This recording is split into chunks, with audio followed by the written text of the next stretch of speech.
Mwani sodi odumfu nyankropo na yermoe. And I say Esha no ya krado ye ko. Anopa ise wonso unim se twere ampo nyankropo na so wonsaje wotata. Na wotwi awie ye dwumade nyina mu no enya wa ho odin ene unim de ne wa ho ofa ne usika bi. Na ayodumfu nyankropo na hu mobro nti na woda so tia se ne na wotwe fufre ya ewremu.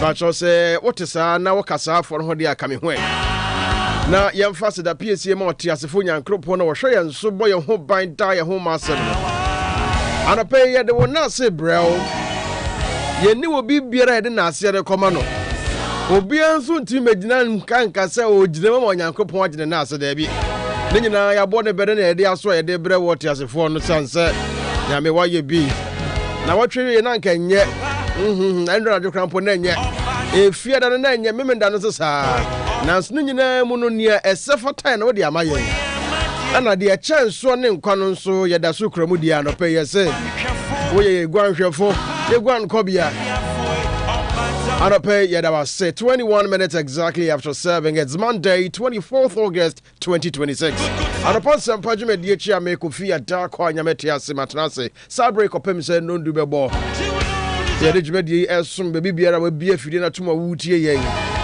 ene mo nso a ya na mo pese mo hwe live on Facebook ni YouTube no so mani abra mo hwe on YouTube at Pent Radio 100.1 FM. Good morning to all of you. Welcome to the show on Anopa Nsempa. Anopa ya bobo nsema no ne de bre wo Nsempa nkuto ye be dodo wakoma ne ne ma wani agye ne be kyerɛkyerɛw ene ne wo behunu asua bibia firi mu na Anopa ye de somwo enti ya twen why let's hear ye ekosi ase Anopa be de ki akora take ho no na yakwaje ye weather update as usual and ya droda is a new week. Actually, the last week of the month, yes. That's and then I want to be noble someone who can read it. And we can say it's the last week of the year of the month. Anopa ye de na siam odumfu nyankropo no. Eho be hia say ye ko ye nwuma so ye timi hunu said ye wiem nsem besi akro. Like I said, it's a new week. How it's the weather gonna be like? Anopa ye wrate kunku an obetimi a kire yen. San se won na wagentete na wo hwem fidie mu hunu said ye. Ewiem esidi adane no. Won and won chiremu ne ntiase a obetimi ede adom ye ntia no pe ye nhwe ne ye ngibren ko wrate kwaso ya no pe na ye nkoje and weather update this morning.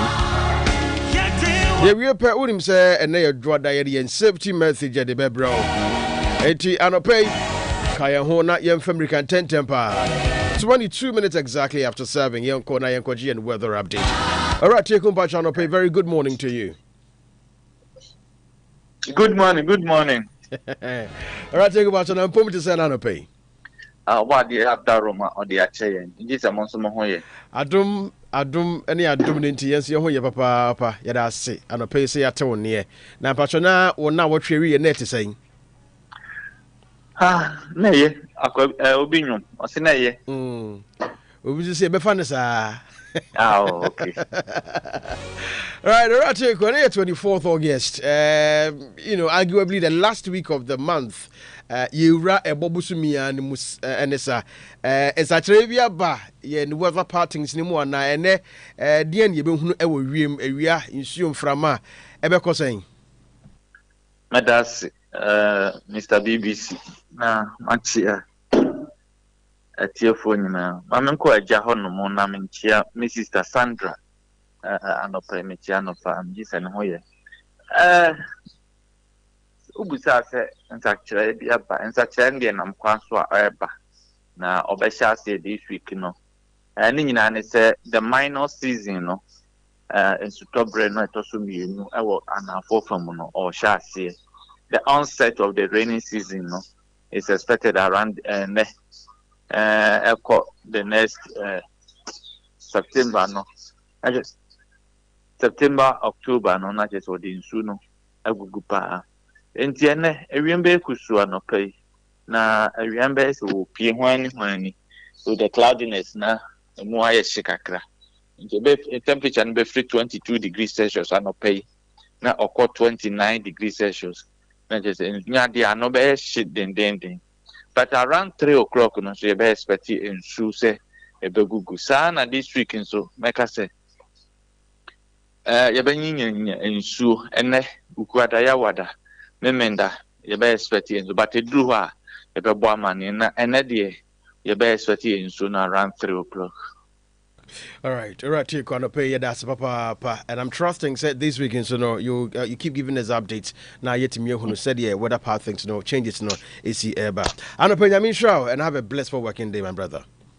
All right, here's our duty forecast on the pay our jibre. Now, or my updates in weather patterns. And pay what your mind say, a real mukusu, no, a bedroom kakra, and no me and sabremu chrono. Now, you hunus nim kakra, and there will come as a name, Bruno Hudua, Itra, a year as antimantem croupo, Kumasu, Eshiano. 26 minutes exactly after 7 now. And pay your quadrillion crunch, you put to some and Kayensem. Right after that, now your name Miniaba Hamida and News, our safety officer on the show.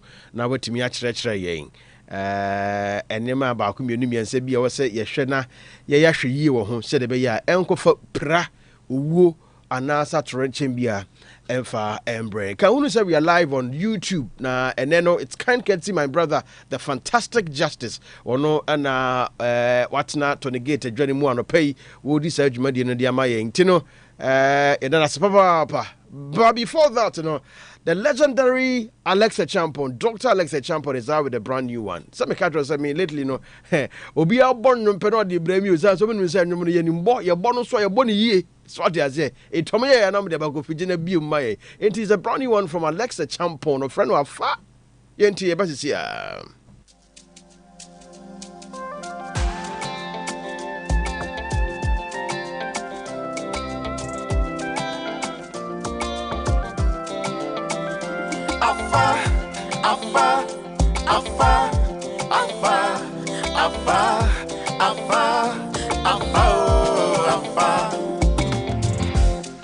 Me can funya mi amau, fano fano. Me can funya mi amau, fano fano. Me can funya mi amau. Enti fano nem fana me fano no afa. Fano nem fana me fano no afa. Enti fano nem fana me fano no afa. Fano nem fana me fano no afa. Ajenkwenya. Ajenkwenya, Ofana wafade, Unyana wenyane, Yesu mojo.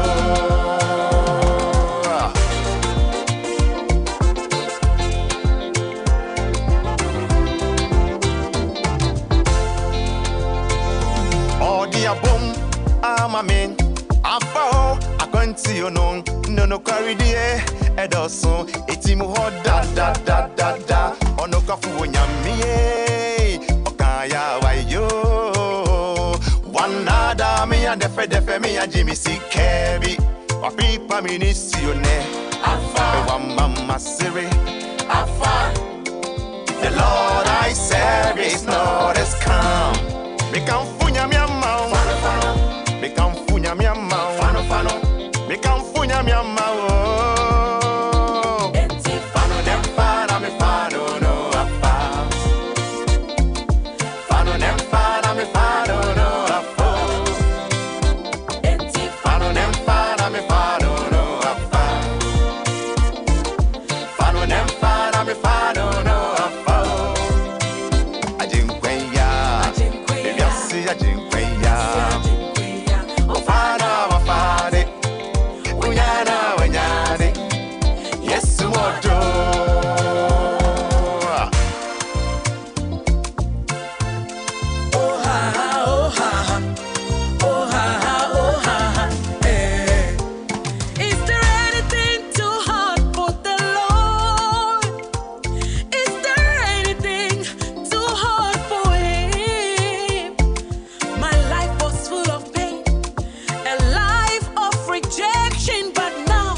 Obirada mensa so menye bi adimitrato. Mensire namedi, mensire namashe. I recommend him. My God is kind. Me can funya mi amau. Me can funya mi amau. Me can funya mi amau. Fano nem fana me fano no apa. Fano nem fana me fano no apa. Fano nem fana me fano no apa.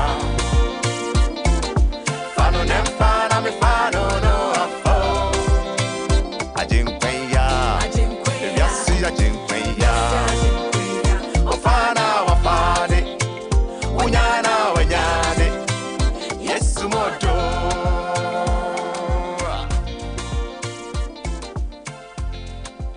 Right, so this is the brand new one from Alexa Champon, Dr. Alexa Champon. Brand new one. So, fun when you're Tianeno, now if you want to fano, it's a question. Wine and now if you will fano. So, for years, Christ, dear, any America say, what Friday, now when you're the pound. So, I don't pay young Trassi, Simon Numpe, now you to your home for the pay.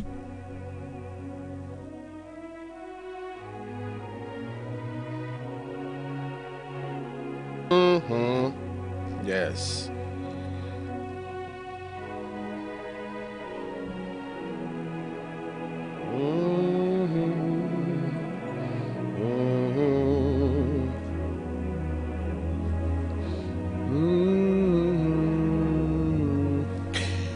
And I pay me no custom kit to be 5 minutes. Person said Hamida Inus, our safety officer, is ready on the line to bring us our safety moment this morning. Na me tu fo na matwe wadwene asibribi so anopai me ne menua no mu a emantamu ene brono a yete so kro ne eku a yewo mu de omanfo hu yen se ye kwasore enti ye de target to yen se ye Christopher.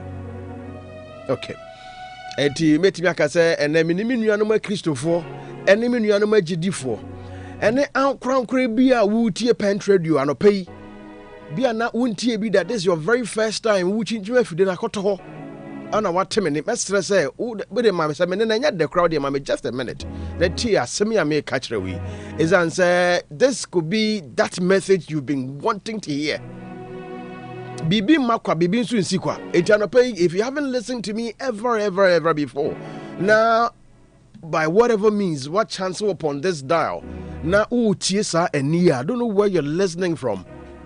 But I just need you to just give me 5 minutes of your time this morning. Not mean ka assembling, especially if you're a Christian, especially if you're a believer, especially if people around you they perceive you as oh dear we a Christian or sorry or you okay. Share obroni efre bibi and also there is a word in English called newcomer. Newcomer. You can say or you foforo afe no waba. Newcomer.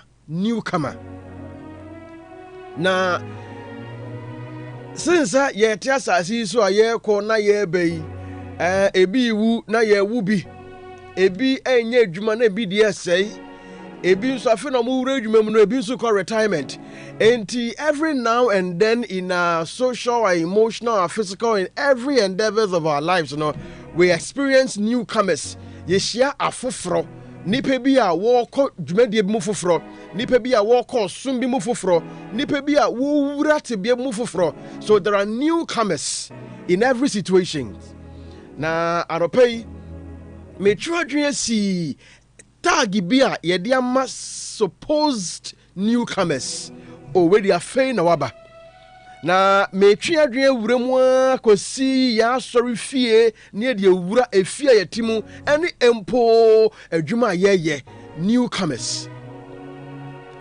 And I just wish I could elaborate more, but then just give me 5 minutes. Now, maybe tomorrow I'll continue this same message. Meaning say, what na bronu bisu anas, what na kuobimu, sukumu, ejumebimu, anas or sumbimu ma yasi ye afufra waba sorry ni mwatre. Anas ejuma subeka so nipa sumesi na waba ejuma ni mufufro or your newcomer. Woko yan sorry mua.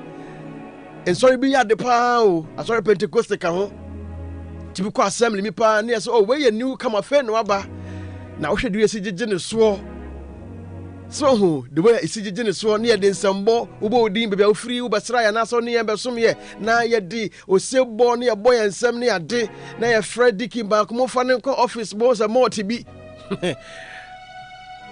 biscuit be near the amount one na ye wow newcomer na oja ho that particular time. Sanda was say ya brabo ya dada brabo no so when we encounter new people in our spaces, when we encounter new people in our lives, when we encounter new people at our workplaces, that is what we need to do. Said ye was all them no. Also for the microphone, preside the microphone. O my hand no do near boy so akwabo near srichro obi create because so na kwatrasen efe newcomer.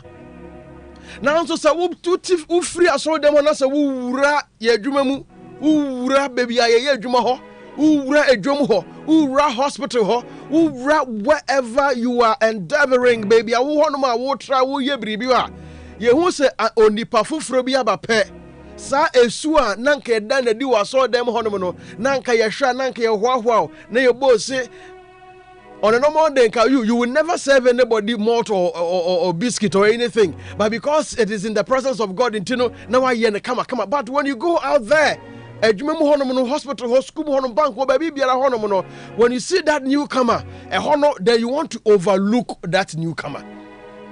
In fact, I can't continue deeply, but conscientize yourself. Overlooking newcomers whom God has ordained to help you. And I me try address bribi so. Onipa bi ba adwuma mu hono mu ana oye foforo. Obaya na uhu na fade de we si address kama un dress bintino and you started overlooking that person. But unnim that person say he is the one or she is the one ordained to take you out of that situation that you are in. Overlooking the newcomer who have been ordained by God to help you. We do this a lot. Oh, I have from Munyano home, or I have from Munyano, or I have from home, Mamon Kankon ho, Natalia Shana Cranja. Oh, I have from him, Pabo be a shadow. You are overlooking that newcomer. Instead of saying, can we embrace that newcomer? Because he or she may be that one person. In disguise, God has arranged for you. I was saying, but you have overlooked that newcomer because of the way he looks, because of how he came, because of even the department he is working. Overlooking that newcomer whom God has blessed or ordained to come and help you. Nipepi. I am from Swen, Neonyayanka, wako back, aqua far, and Asako Yen, because when that new person came, they overlooked that person. Omu who said, when you're on Kaho because you click na a woman on fate. But Abraham Yankropo on Shemban, sooner was no, na on no was sanka or chino, and answer that newcomer no, and I was also making recommendation for promotion. That newcomer no, and I was also making recommendation for salary adjustment. Some newcomer no, and I was also making recommendation for that travel opportunity. But because you overlooked that newcomer, whom God has ordained to bless you, Nintino. And the one who say, what doing so one who bite you are biting your tongue. Because don't overlook any newcomer in your life, because you do not know if he is that person, if she is that person ordained, that person set, that person scheduled, that person tasked to change your life. Do not over anything that we Christo near. And you can say nipa ho adwem boni wo dream. It's answer unnim oni. I have said this thing here before, and I am repeating it. And unfortunately, I am ending it. But I just want people so one kasa would go deep into your heart and your mind. Nebusa won't say okay, being to me. I haven't experienced anything like that. But to me at anything so say don't overlook that newcomer. Man share na fadia Men Shesabio Hubi and Yafa, men Shesabio baby of Fra Waba, men Shesabio phone be a chrono, men She department our woe. Don't overlook that newcomer because you do not know if he is that person ordained, if he is that person carrying your blessings, if he is that springboard that you need to spring to another level. Don't overlook that newcomer. It happens in our churches. Sorry, be so honorable. When about for the first time, yeah, okay, you are cabo, na a crowd anymore. No, I trust. I say, because last time or two call baby, the ACG, just an agent, and one will call baby, you have overlooked that newcomer. Maybe that newcomer carries something, carries some grace. I will bet me the one major, I'm sorry, not me a tumpom, but you overlooked that newcomer because be a Obano, now we're born assume, and as we're body tea, and as a baggy jeans be a channel, and as a Sabio, and to be a friend of Ayatif for the Nibia, so you overlooked that newcomer. And pay may God touch everybody. Obi biara tha honhom ni mu ohun nipa oyefo fra we dey so nkan okra. Oh no, he doesn't fit. He's not fit for purpose. Do you know who is fit for purpose? Na me fa ne sanka o. Na ohun mobo. Na no pay ya. When God moves through someone you almost overlooked, it means that you are not paying attention to people at the margins of your existence. Oni akono or see into you overlooking that person, forgetting say nyame wotimi tam obi free z edne betu a. Don't overlook that newcomer because you do not know what he carries, what she carries, and what he or she is bringing to the fore. And I pay my main fancy and him say na wa sha say your calculation would trim na busa ho say, have I overlooked any newcomer?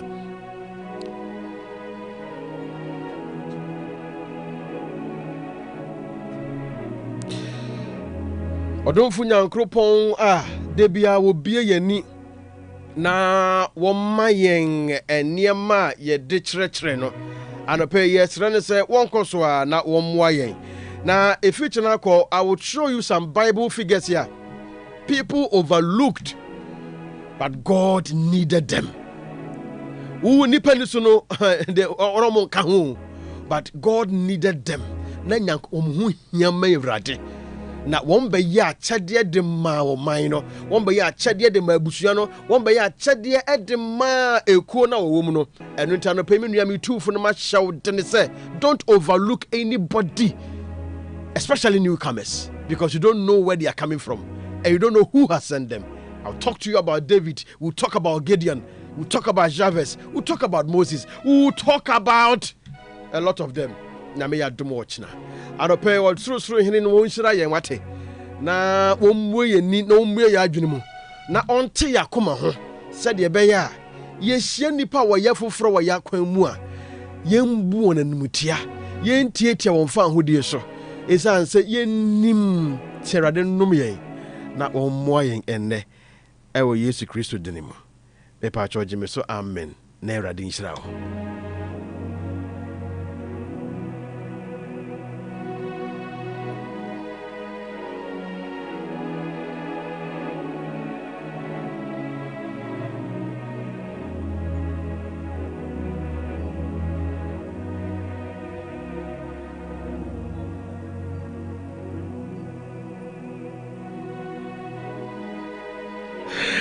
All right, check your time. 44 minutes exactly after 7. Time up for us to bring you our safety message. And my sister, my friend, my love, my dearest Hamida in Nusa is on the line. Hamida, good morning. Good morning, Kofi. About you now, important to say Anopa. Anyamiato. Yeah. Now, Mimi sense when that weekend, no so night is saying, how was your weekend? The weekend was okay. Not bad. Okay. All right. Yeah, say, that's all we want to hear. I mean, not bad weekends, good weekends, strong weekends, safety weekends, and all of that. But this week, I love the topics now. What do you know? This week, yeah, the risks we don't see. I don't know how you do this, but you see, this is very key. Because as humans, when they be arada ye bribi. Because yaso dia no pay Obi Didi, Obi Jare, Obi ye will say, we are doing things almost every time. But sometimes, yeah, then na se beka ho no mo a, oh, you hunu sa normal. But there mo helu na ensusan so boni bi tetria, yen hu.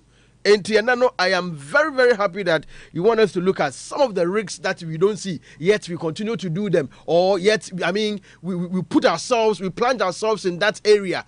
And every year, the most and fasa or how not. And so today, I'm looking at safety beyond the obvious and identifying hidden hazards. Hey, safety for Mubaha Junipa Hamida. Tell us, tell us, what is obvious that we overlook. Today, I was even preaching about overlooking newcomers, and today we are looking at safety beyond the obvious and then identifying hidden hazards. Let's run us through it, because me, I'm itching. I want to know, but some who know, what are those hazards that are hidden that, I mean, you can help us identify in our daily kind of thing runnings. Okay, Kofi.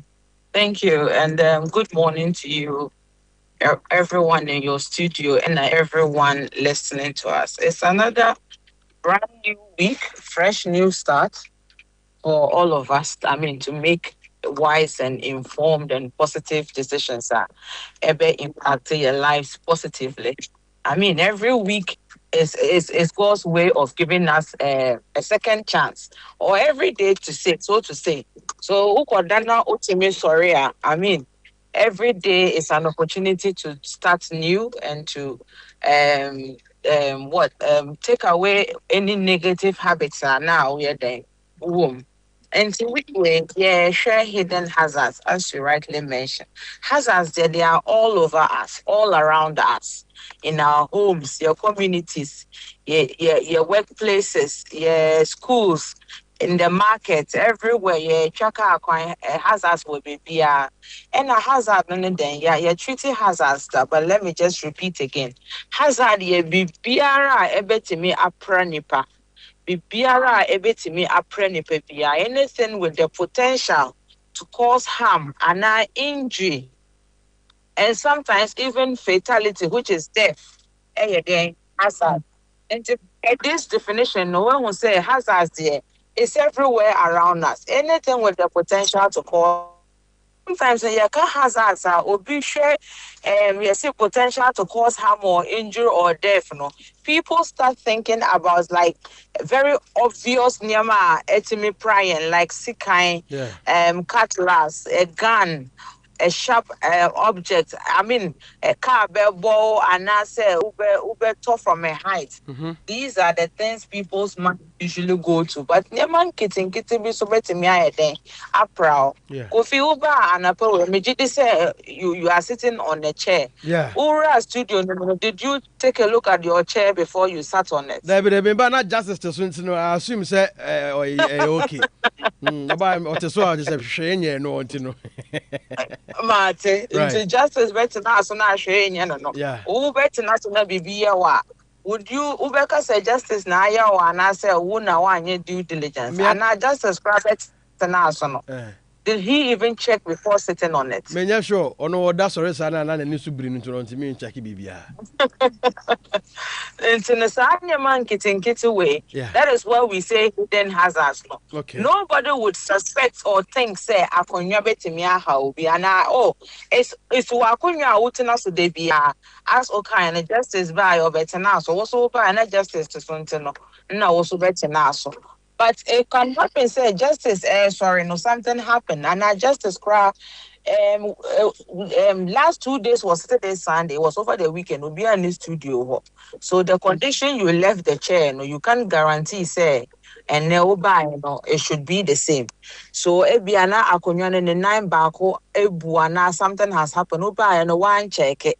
Then because we assume say, it's my chair and I used it on Friday and it was fine, now what for tenase? I mean, because you know the chair is fine, you are sitting down with your full weight.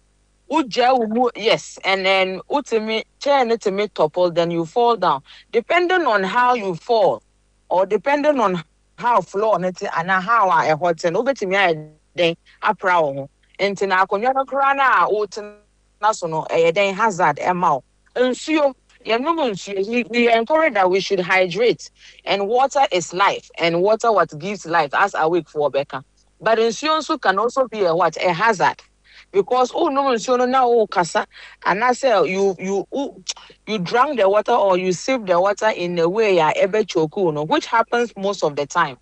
At that point, then hazard, emma yen, into no, yaka hazard that is not things is very obvious, and I be him say, wait dear me, yeah, ever prami. All this naman kitten, hazard, and a risk. Yaka hazard, a hazard doesn't move without risk.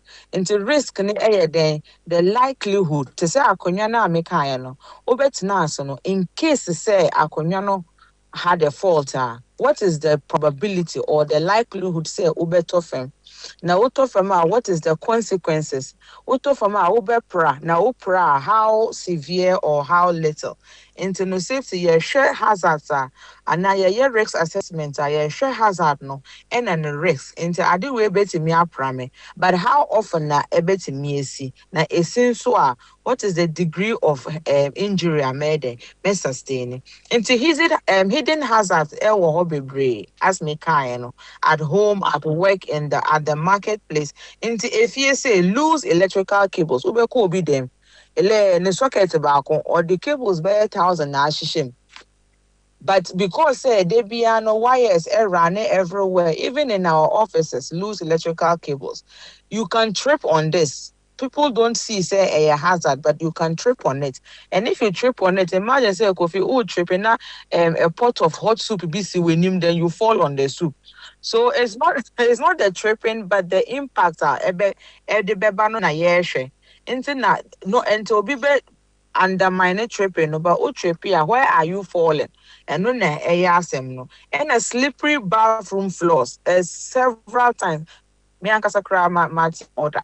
Several times people sleep in their bathrooms, and when they are falling, you are either falling on your leg, on your waist. I mean, you will end up getting a sprain or a muscle injury. And again, unsecured furniture, especially for kids, ube who center table will be a glass na so and very thick ones, no, very light one. Now akola e wo fie ho mpepra grow na glass na ba be pie. And na glass no what some table center tables be glass na edge, you know, it's very sharp. Nti akola etwema ana wankasa panyin kra no etimi eden etimi wall nti we nyina eyeden ana movable furniture na cabinet ayen secure ye ya hwe fa ne videos abrochire ankola na especially mo kro you know they try to climb cupboard or wardrobe, then the whole thing will topple on them. Into when you know then unsecured furniture, but esi honum no obi adwen ko hu say we ebetimi aprobi and a poor lighting. Poor lighting. Poor lighting is a hazard because it has strain in our eyes. Into usha bob na at a due time be a flake ya. And kase ube manage and I say ebia me to bob in and say then start yesi. You are putting a strain on your eyes because flekia the on and off it puts a strain on your eyes and lighting and then you're so bright and so you are straining your eyes to see and then you now so a hazard whether in the homes or in the offices and the medicines within children's reach ya can't same way that wouldn't grow to her you think say a medicine medicine cannot harm us but on medicine that is not required for a particular sickness, and I say a drobia is given due to a diagnosis. And to you see on will be normal, no without no diagnosis, you are causing harm or is a hazard to the person. And overloaded sockets, as I said, sockets tobacco, microwave womb, a rice cooker womb, fridge plug womb. While overload this sockets, you will get an electrical overload. And sometimes when the atomic causes spark, now one share akoso electrical gadgets via a banner electrical watts it was a use internet sometimes if you see you should step down or and yet load and now electrical gadget bia na it was unloading on the socket extension boards no so no e bia so ban na ahondin o into ukoto na one share ahondin a but you go to load everything in your house on the socket it's an hazard and you can cause what electrical fire into a juman so you're then poor workstation. Kofi me say computer sisi weni akonnwa no nso wɔ hɔ, wowɔ table, ebi a wowɔ keyboard, wonni keyboard koraa na wowɔ saa ade na mo de control your volume up and down no DJ for setup no. Yeah. Nti no yɛfrɛ bibi ergonomics. Ergonomics yɛ then designing a workspace to suit nipa na o use no. Yɛ nyinaa yɛ different. Nti woba no say na justice te wɔ akonnwa no so. You could be taller than justice and now justice can be taller than you. Nti justice bɛtena ase a ɔbɛ adjust to suit on nobody. Wo bɛtena se na wa adjust a over time no wobɛhu sɛ honam nyinaa yɛ wo ya. And it's just because say wakonnwa no wa adjusting it to suit wo body posture. And this is a very poor workstation design or work setup. Who say you kind say ATM machines. First, no, we didn't have these shades over them. In the area, Obiko Yisika, they struggle to look on the screen. That was a poor work design, and that one causes eye strain. To show most of the almost every ATM machine now, no more the shade, or my extended in a way say shade the kataso. And the area bokrana ujina hoa, uhunia uye. I mean you can safely take out your money. And a repetitive tax, ebi ankofono mo market or musia those pa anakaya anabade for anani or mubu ankrofo in big supermarkets or suya sack up and down the whole day or no or that's the job they do. That is a hazard, even though you are looking for money, but it's a hazard. And continuous exposure or doing this, you know. Physically, they look different because once you are doing sama, either say no konwachia, and the length of no kono is shorter than, regular or normal. That is a hazard. But people usually overlook this because already open isika. And a noise, too much noise, especially if you are in an industrial zone, it's a hazard. For now, some time ago, you need EPA 4-year training, and they said they wanted to start going to churches to monitor exposure, noise exposure. Yeah. Because the noise we make in churches and normally the duration is beyond the decibels, yes. It's beyond the decimals. But you see, nobody would have ever said it's a hazard because you are in God's house and you are going to worship. How is noise a hazard? DJ Fue, that's why mostly they have these thick headphones over their heads. And your life from mobile, they are protecting their eardrums.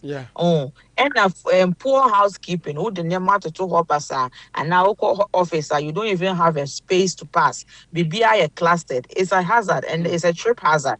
Over to me trip, over to me out of from no, about table, body and you don't even know. And a fatigue. Tiredness is a very big hazard people overlook. If you are tired, you don't make clear judgments. Who drive here, you are not concentrating. Who try there, you are not concentrating. Who turn there, you are not concentrating. Who cross the corner, you are not concentrating. And we've spoken several times, say if you are tired, you need to rest. You macho and you are not a superwoman nor a superman. If you are tired, rest. And taking shortcuts and nobody. Ghana had that is our trademark. Shortcuts in Ubia, and it's a hazard. Shortcut in taking the route, shortcut in getting the job done. Shortcut we think say hey be a fun normal way now and I bet and I bet my jumana complicated. But that is the safe way. Safe doesn't mean it's going to be easy. But it just guarantees that at the end of the day, you go home or you go back to wherever you are coming from, safe and sound. Our communities, so what do we see? Open drains. Especially as I call beds and my friends say, concrete slabs now, to your gutter, so I omaja, and to kitten. I tell you, one time I was talking to a friend on WhatsApp video, and he's in Techima. One old team, a denya, no colleague be cross a coin, an adult to a denya and a 9 questions at the chronomo. And they could not pull it out. They had to call Crawford to come and chisel concrete, and open the slab and get his leg out. For people fall in distance. Either it's open drainage and I say slabs now air spaces, bebrina and our phone crabetum. They are hazards. And then uneven pavement, a hazard, ultimate trip. You can slip or your feet can go and hit a borbia. It will injure you. And then poorly maintained structures. We've seen building collapse countless times in these countries. You see, now we don't ensure say we are putting the right amount of concrete and iron rods and everything. Now once in the biara biara, then people are inside the building. That could be one building now collapse. And unmarked construction sites. If I'm passing at construction areas and the unsafe behavior or culture, I mean, who are Ghana construction zones, Kofi, and then I mean, Ghana for academia will be burying people, especially in construction sites. See, no PPE, no helmet, no safety boots, no reflectors. They don't barricade. Omo nzono ho. Omo they get pit, then they leave it open. Wow, who nim say bibi da honom no. Then you come and I mean, it's an eyesore. The only people or the only places you see as have big companies. Then omukrano, omupa no omo because nobody really goes to check them. And a poor street lighting. And no, I mean in the night, obi wo street lights and nihwa, and you are driving even with your car lights now. It's a blinded because there are no extra lights on your side and side. Into obi face so their lights can blind you and you end up causing a road accident, and now you even go and crash into a pole or pillar and now pavement. Into how can we stop seeing this hazard? One major reason, or why do we see says anyama way and hazards? One major reason is the familiarity. As we've lived with this things, very normal. And maybe a route, yeah, me for a familiar mommy. Trailing cables here, like, I mean, we've done it every day that we don't even recognize that a danger and I say a hazard. We walk past the same damaged staircase every day and it's normal. Eventually, your brain stop treating it as something that is unusual. Sometimes they're kind of saying this is called normalization of deviance, making the abnormal normal into its normalization of deviant behavior. And but I mean, our brain has seen it several times that it has now registered that it's not something that can harm us. Into obi krana and ayan kasano krana, we don't see it as a hazard or something that can harm us. Into unsafe condition, it gradually becomes accepted as normal because nothing bad has ever happened. A chrome hands see it, I mean, everything is normal. If you are even trying to deter people from doing it, they don't understand because nothing has really happened before. So what are you talking about? And Ejuma we my several times, my no years and in Prada. And they don't understand that it's here. And say likelihood and probability no. And then see, but it's here. It's me proud very seriously. And what we should remember is that the fact that accident NNC does not mean say situation is safe. The fact that accident NNC, it doesn't mean say a situation is safe. I'm urging all listeners today, myself, you, Kofi, and everybody listening to us. We should always take 5 minutes at work and if you and ask ourselves, what can harm somebody here? What can cause a fire here? What can cause somebody to fall or to trip or to slip? And what can expose someone to chemicals or electricity? And what unsafe behavior have we become accustomed or used to? Ubisa on 5 questions, you would see that you will identify a lot of hidden hazards. Ignore it, they be and to be so 5 questions. After asking yourself, it doesn't stop there. What can you correct immediately? Immediately, what can you fix? Trailing cables, can you arrange them well?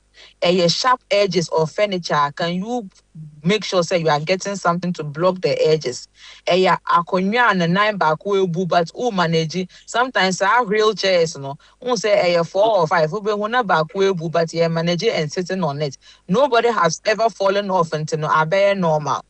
What can you fix today? So today's safety moment to end it is don't wait for an accident to identify a hazard. We in safety, proactive measures is always better than reactive because we never know what the consequences can be. So when you see it, assess it. And when you assess it, report it. And when you report it and you can fix it, fix it.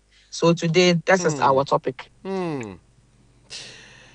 I mean that me de Kofi no enyuma mu se wakwa adwuma mu na oka bibi o Friday metina so Friday na see na ha see tie yen check it. Sometimes our plugs, our cables yen check it na ye janisa then we come back and start using it. And yeah, they didn't know. I think that this is very, very important. Don't wait for accident to happen before you start identifying hazards. It's answer. It is better to be proactive than reactive. Hamida Anopa Nyametease wate na onko so ama unimdia so na ye koso an normal sika bebre na mami bin tia me ye what. I would have a blissful working day. I love you so much, Hamida. God bless you. All right. Bye. Hamida Inusa is our safety officer. Anopa bia no. Sometimes ye makasa no waka kra so da bia obenyantre but ase ye. Isan say ahihye. Ye mbetom pete keke enfama. Ye more examples. So da bia obohunu na wohunu ye. Into so who could jump when Cassa or draw down no cross you. And sometimes baby to me na won't say. It's answer well by you know one yet due diligence, one share, sir, I dear me the two head, that's what the ho, and now say free ho. Baby to miss you. A crabbit me a cock a baby, why I know be quiet no crabbit a baby, now I exposed, now fay be a trigger, then boom, na a jash. And it's yen is out of a segment here, ye. I just wish that. A drew so be a funny serious is that every week be a topic be a deba no and who here say was a deba internano near church hidden hazards, how to identify those hidden hazards. Yen trying Emma didn't see since I Ghana for the year no BBC ya problem ni ho say BBC ya there is no problem but a BBC na there honorable who nim the phone or more degree ni PhD for or more bachelor and so bra you want media they won't teach us so that is why this segment is there to educate, to inform you, to alert you so that be bibi ho no mo awunye ni ye free na ko ya be chance aye ni ye. So start from your home. If ye dey na eda ba bi e betimi e proud e betimi ha me o enema be na wo use ho no mo ususu pa yes ade we say dey e ho atochew na nso wo manage. Don't manage it. It's say accident na e ba monkaye. So don't manage, just address it, fix it. A idea wo betimi aye do it. Say if you cannot do it as well, call for professional assistance. Na woman share na ye nyama come on. 7 minutes exactly after 8. In fact, 8 minutes after 8. And I pay ya de kuakrata ni mani mun no ya de ebreba ansa na no yanko entenyu mu imrazia.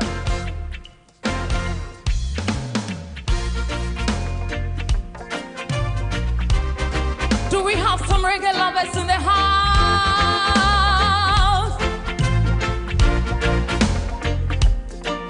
Say yeah.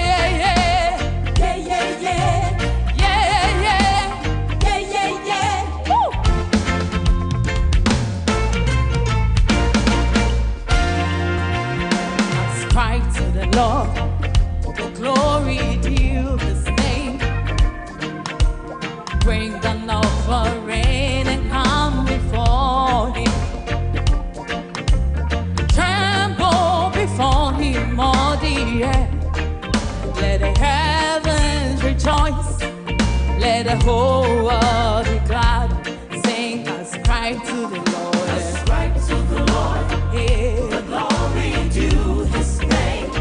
Bring an offering and come before him.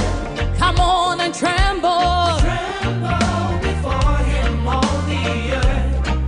Let the heavens rejoice. Let the whole world be glad. Sing us cry to the Lord. Let's cry to the Lord. Yeah. The glory due his name. Bring an offering. For him.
for His great and greatly to be praised.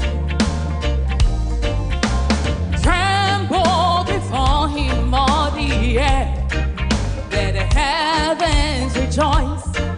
Let the whole world be glad. Hey, for His good. He's good. Yeah, and mine. Sing for His grace. His great, great to be praised. Come on and tremble. Tremble before Him, all the earth. Yeah. Let the heavens let the whole world be glad. All right, so beautiful tune from Agnes Prats, Lady Pastor Agnes Prats, and all the way by a friend of Ascribe. Ascribe. I don't know why I keep saying ascribe. It's a reggae tune, reggae gospel music that I love so much. So let the heavens rejoice and let the whole world be blessed by this song. 12 minutes after 8. I don't pay the Kuakra time. Many moons, some of the air sumo. Many are catching the Baba coming sassy, see Yadanafi, Yatnase. Now, when him say Andra and Area Siaman San Kubata, United Nations. August, most men that toss radio Numian Sebiano, Yana what the Kai. Yana nana no more. One more conquest. Ewo abrofo emanso aha wo de kai sada no enkwasum medwadi e koso any said the empanimfo tena se hwe said there be e wo se hwe ne atwabu kra.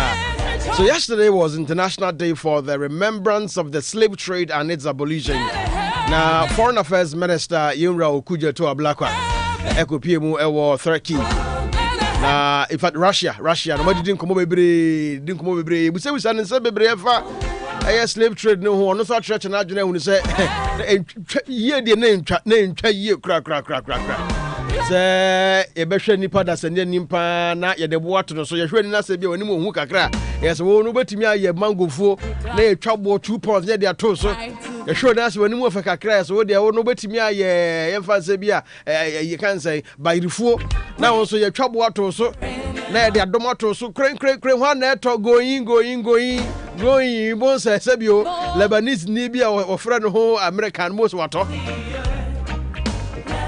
didi pa hu dwasa fie pitipipi ni ekire da ebra ye hwe se da bia o se hwe ni atwamu no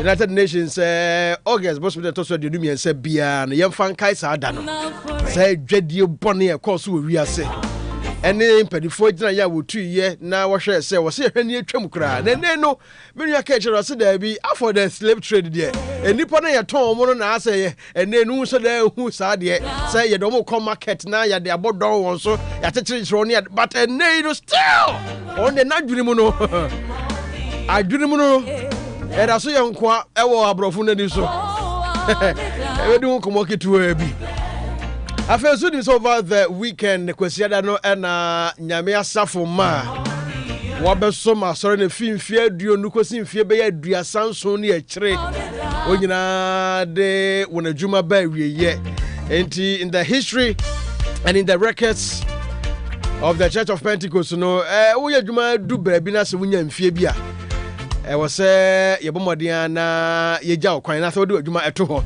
se de ordinarily yen civil servant and as ejuma tie no after 60 years no say bibia mama ya mawa extension after 60 years no say we retirement it Pentecost apostles ahodo no wode wadwuma eba wieye no severally ebe bobo so ba community mi ense be dia ma tiefo nyina na mahunu apostles enei no wono mo retire.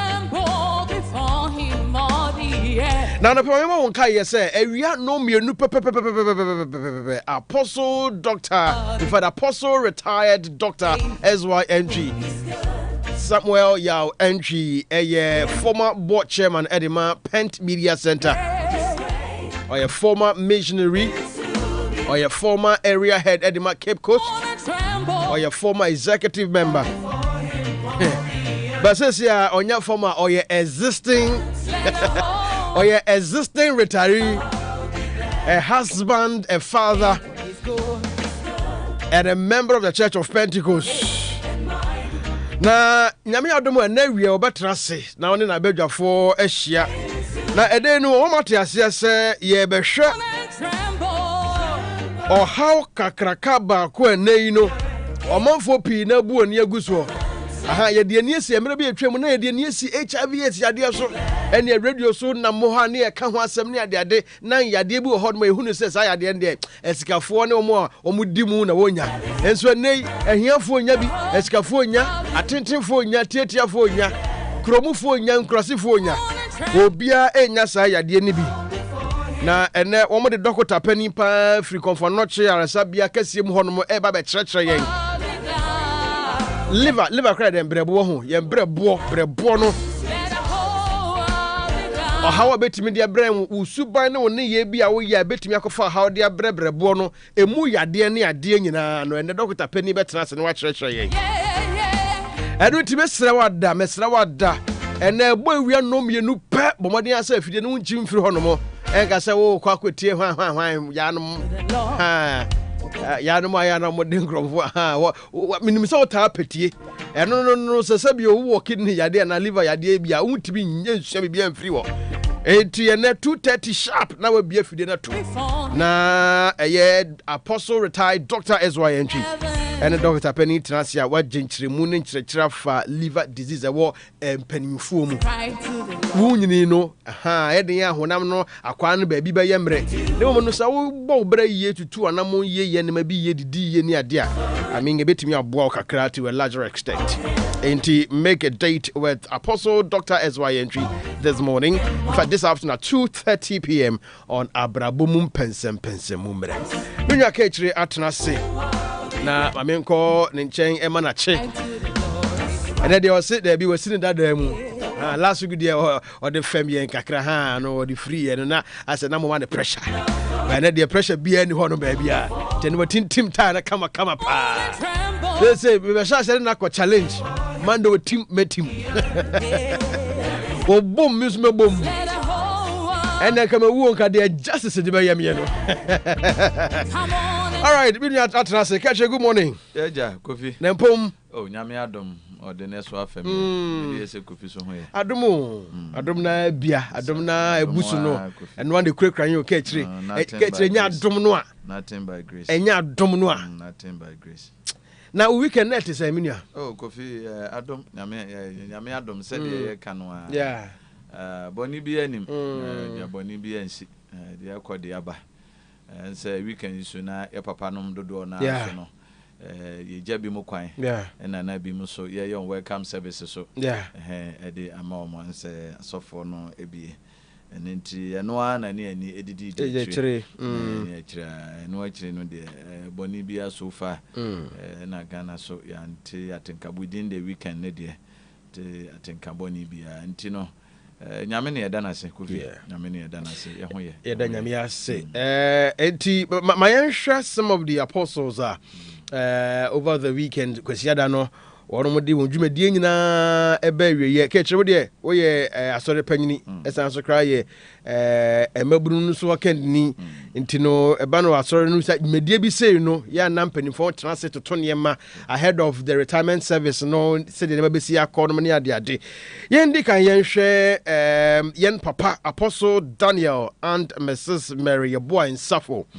old Tafo area nano kwasiade ya Andre ye Anopa Nsempa na wonyina kwahie mu old Tafo Central Assembly Auditorium wo Kumase here na infechiam porepore adununum ana ye papa Nsafo mene no edi ahyemu afidie so pen na utie papa na mu kasa na wo hwe na ho brase ne ade masanso hia no several places me kwana me ngwa wutimi humi na you know we gina na we chiam hey papa we na hu kafra na ya kodi nchia but nkai osun bi mu mpanimfo bi a eno no nka bodyguard ye di akire krampo no ubenya kura chia papa kura no ade se bi a se ya woso awurawura mu a papa ne mama asom 25 years a enya asem kuma kra Mamembo so na area na ode weyi ato so na afen so me am former area head kanena okufodua fikufodua na oba kaneshi area ye osanso kra na ye former executive member Apostle Mike Kwame Etru one yamame Ernestina Etru before ansa na me free ye can say enkrai abano na wo hwe akire ewo ho se kaneshi area head retire ewo Kofrodia area. That's the new call. After 30 years of active ministry and service to God and the church, Central Tabernacle Kofrodia Kubim and Apostle Mike True will call ne retirement. Now this man is an acting man. Nipebi am no mudi ko maso papo de ase soldier new crown fan ho. Soldier new crown fan ho. Very disciplined man. Afei yen papa Apostle William and Mrs. Comfort Hemen Kwachi. Yes. Anya Ablekuma area. Papa nso enya enfrishe duasa ewo Osum adwumani mu. Nyasem ketu akra. Sarah nso na yeba ye Ashanti region hanim say yanso a Apostle John and Mrs. Juliana, J&G. Apostle John and Mrs. Juliana appear. Edu. Okay. Enti papa ni din ye Ohimen Kwachi. Ohimen Kwachi. Apostle William Ohimen Kwachi. One of my comfort Ohimen Kwachi. Omunya 30 years. And Apostle John and Mrs. Juliana appear. Edu. Ebuakwa area. And so 37 years. Wow. 37 good years. Hey. Okay. Na yakopia mo Medina area nso Apostle Martin and Mrs. Dora appear. Apostle Martin Seth and Mrs. Dora appear. Medina area papa nso serve 37 years and free so as area header wo Medina na Jumedi no koso wo PIWC Trasaco Zoom Lion headquarters hona Jumedi no koso catchy from 25 years to 37 years in active ministry. Finally omojuma aba every year. When you saw when he at the some of the services no we need the tree and money at day and as district executive member, right? And the district youth is a leader. Sanso Crown here elder. Say edu sa breya. Ya na ahobwano ni moko preparatory meeting na arrangements, preparations. Ya na saying the excitement, the aura and everything around these retirement services. No, ya na saying. Yo Kofi. Eno de unse COP mu no.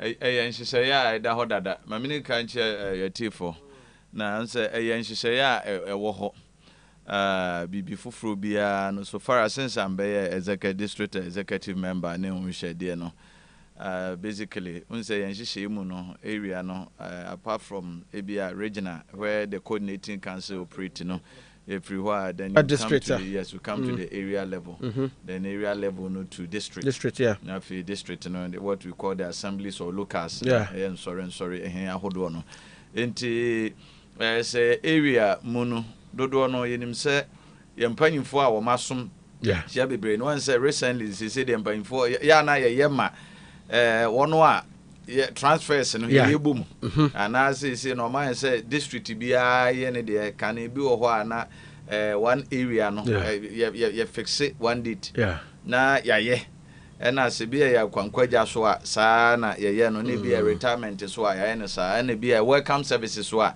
saa na ya na no gise bia area no mu ana bia district no ne bia nipa mienu ne bia ne maye no ana ne nkoye no a conflicted with ebia national na weekly activity bi and ebi wo ho a itimi he shift but say na me wo techima no ya papa GF Asante I was then a member during that time ana ye na kwankwaja ne mu nhyehyɛ de ahodo no Kofi said e madi nkan aka no ya na nhyehyɛ ya wo ho dada enti bi wo ho a kwankwaja ne mu no yete say area no more and say already executive members mono ewo ho panyimfo starting from be area secretary usually obi a na dwumadi ni sine na aso kese pa area deacon say area mono your fans say do deacons ya o manyin but the way deacon already ni the elders yeah but yeah that we were high deacon to almost into we see be our deacon no yesomfo somfo ni fi ekwa ni mo ba area ni nyina no wona ha you know normally womna ya ohwe finances be bia ntotoye ke bia ohwe ni ro na be ka so ye organizer omo organize sa na ma first can to ya arrangement ni activities ni nyina no ye de ba nti se isane ba district level no so a district bia so me fan say yen papa no mo a omo ko ma homegim no mpanyimfo yen hyehyeye Emma district bia so no ede ne niema egu akwam ye beye na ye de aboa atachiri ansa na bia locals no so no ya ye yen hyehyeye na wanse se bia obia wo papa ba bia oba area usually ya na omo be ko ma homegye mu a omo nsom finhia bebre normally bia say by fine say bia abroso 3 years but the minimum no ya na 2 years say bia 2 years to your retirement your retirement no say bedru ho no ya na ahode no nhyeda eni ho bebre nti ho no omo ba enam say nim se bia area no mu say period say ne bia papa be kono so make preparation ahead of time and bia afena ebesi mu no ana se bia 6 months to the retirement date no ne do say nyina na mpanyimfo enhye no gwa enti ndie entutuya no nya ade a meka say special na efoburo so they started earlier said the say date ne ba pe at least they have made massive progress na ahoboa bi wo ho asori be ye ankrankra be ye no ne ade a amfoforo ye because the man here ni say papa me kwa ahomegye mu a normally look at COP un say there no wontra ba bi fa kon enche nya dey ya retirement bu ho obitimi as 7 different areas several areas ahodo obe de ho enti say omo be kwa edomba area na wo mu na ankasa no ye dom on its own because COP area because I mean the area e be describe bro be 30 near 3 because we say Tichima area cut across the entire Tichima north and south, the entire Nkranza north and south, the Wenchi municipality kwa ne Bambo ne Kentampom and so konumni those area ni nyina so county a big enti edru ho a bia ye na fam de kakrakra started the empire etachiri sire nyame se je obeto ni super de aguso na wama panom so ahoden ti Kofi ya na nye ade ebeka se ekire so na no so duru ho so aya kire ye ni so de a ma ye papa nom na ya nada bia no ade ba ko a ye ka ho eye nkranhyesem de ma ye nketo ya idi akire kakrakra ba Kofi say enye obia na you have opportunity to be called into ministry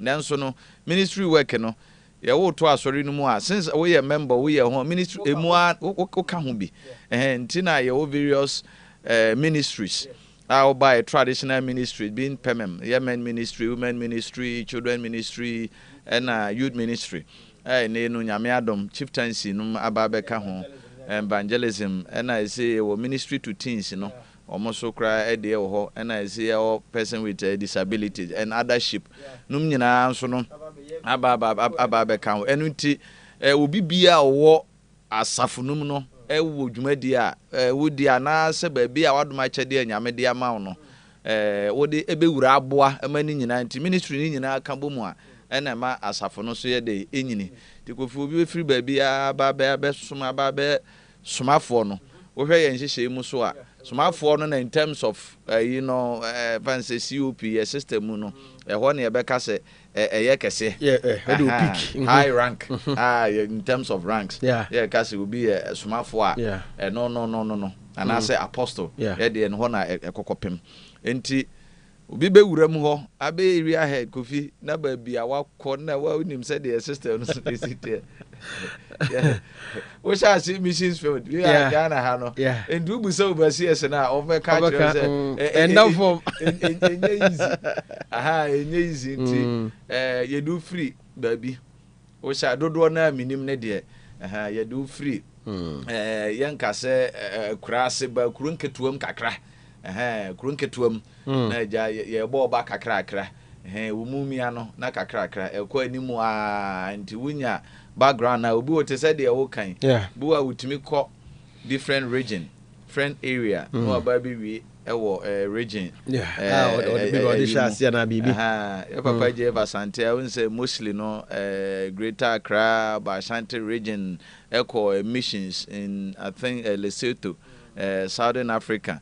Outside we Tichman finally obaye the baby we papa ni koteja ni say ono so ewotema area mfi say next year no bia no papa mo so no ebekọ nti Kofi sa na ye no no eye nkranhye e de mai say Kofi to serve in ministry 20 years 25 years 37 years Kofi enye adwuma ketwa Kofi enye adwuma ketwa nti last 2 weeks there ya papa you see boachi agema dia ye call no ehwa no na we dia an interview na o2 phone ho ka say enya de a edafem so the day transfer na there be na retirement okay so and for the district pastors now omoko retirement no enti no ka say enye adwuma edafem nanso ni nyina mu no because wo hwase akofu ye babu no won say babu no so no exuberant no ewo eno ade yo no yeso ba what say sonko wani so hye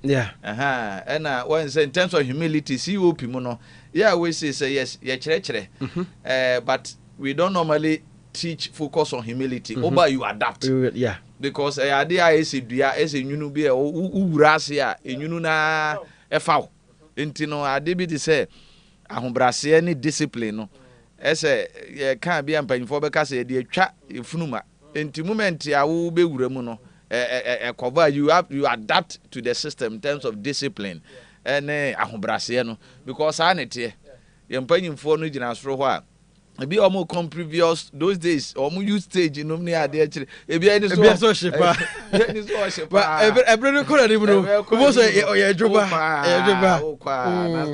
sana used to so I was going to ask I mean even though you are not an apostle yet and you are not in even though you are serving in the ministry but you are not in the pastoral ministry yet but as ordained yes but what do you think say a sustaining na suma for say na sofu because they were pastors in fact they were probation overseers general overseers no mo na musa then no mo pastor then this pastor no mo na mu sa ko pem say o me do the apostleship and then maybe you know almost they are caught retirement. What do you think sustains them for this long 37 years? I'm yet to see any can say age beyond 40 or any service period beyond 40, but 37 years. I think I've seen last year there was 39, 30. All these years, and then I sustaining, you know, our ministers, you know, to that level. I know. Emebunu ya ode bia no was omuli dey I mean you betimi dey akire omo bu na or eye for the ministry enti no obetimi adapt right from the time we youth na e dey kono so that be betimi aboa omo betimi akọ manim. Kofi, since my inception as a COP member ade minu we grace adoma ewo ho anyame dia ma nyina no dia kwankre no obi bia adoma ewo ho ma obi a no ade a meka COP the word me can word na nasem we say nasem no na maye kenkan ati ase hunu na yate hon konkon ase na yate na subo ase na yate nasem so ayede ase enti asem na word na nkasa no enti ebeka say like dua the tree itself and one say your branches room your root your backs and ne ma ahodo bibiri na esiwa na enso fapem ni nyina ba bi si tworo no so endi Kofi eno na se de ho to so a eno na nkyerɛkyerɛ no so wom se Paul apostle Paul me ate o se ya mata de nkyerɛkyerɛ must bad by teaching and na a course on it the bia na to fit said the American. A COP system is such that say oba be overseer probation overseer oba be overseer na gradually oba be so for no ne ade mpanyimfo na oba be to wo mo no just check the history of the church bobo Papa Makion asore no ha ya na yete and look at where he started from into the yes chokonkro no na ye yebeka ye susu dua ye nyina so ene ade ba wo de ye kenkan wo twuro mu ayamfie ani ahunu ya ma meto bi de Peter nom fam Kristo na nkasa asuafo no di akire fam ne nkyerɛkyerɛ ne saa ne mani nyina akire somafo Paul mo ba yo mba beto aso Timothy mu ene emu nkuma no so omsu di akire nyina ba beto aso no anya hwe kora no Kofi so obi nyini ene obi mfa no ho nto so a yenim ye Papa James Makion so one Mama Makion so anya hwe yenim se no mo ye mrofo Kofi nene ne kora in Africa ye di UK to ho na ye the Africa tour na to specific even ye the Ghana tour no ne ade Kofi Ghana fo e wa kra dodo na apese edwane ko de Eco UK na asem nti obi be jai ne man those days e de tour ene ne yire aba na Kofi wo hwe history na nkasa wo kenkan de oba those actually kra the word Church of Pentecost no yensa ebe kan ye my friend say Papa no breso no ne ade nyina Gold Coast Apostolic aside all the contention here and there no ne ade bi mu court ne ade ya de awodo the way chiri bento ano dodo na entiase but a history and a man paying for adapt sa edin no ne ade believing in the Holy Spirit nom and am ya de malaria brinfita nani ne kura wo hakura we can cope with entontom aye no omote and just imagine to Kofi me kan nyina say he passed through us and tumbles but ni nyina mu he humbled himself and focused and his wadi hunu ni ade yi a onkonkron eda na di ekire no say oba Africa enema bi say ya ebesisi ene da so a woda esi na si empodi ebesisi asafonum ne nema o kan say bi wo ho abeya ebehwete wia no hu sebu ane no ma ba wo hwehye ba be gunu ya no so na ahwete ne kɔ num ne ade nyina hyase a obaye na akire san kɔ eba ya wo kɔ ya wa ma biu na nei enyina enim say e Papa Makion biologically wango wone mama o mango but ye can look at the number that he has produced so Kofi ne ka say one is not successful unless your successor succeed and one success is not determined by the number of buildings or infrastructures that you keep, but being led by the Spirit and the people, or one way or the other, the human capacity resources that you build.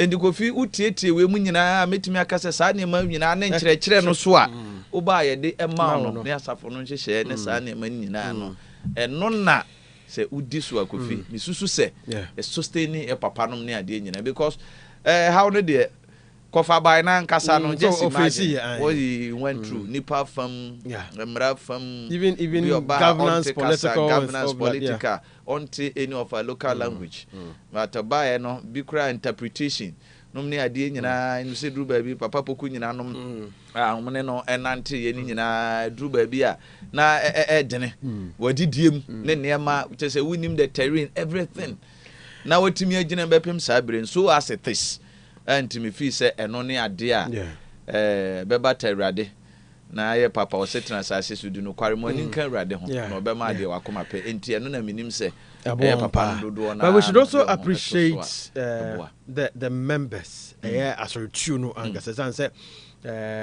if you do call baby na when ya support you may encounter challenges anyways sure especially commissions on more cultural difference, language barrier, like a whole lot. Sure.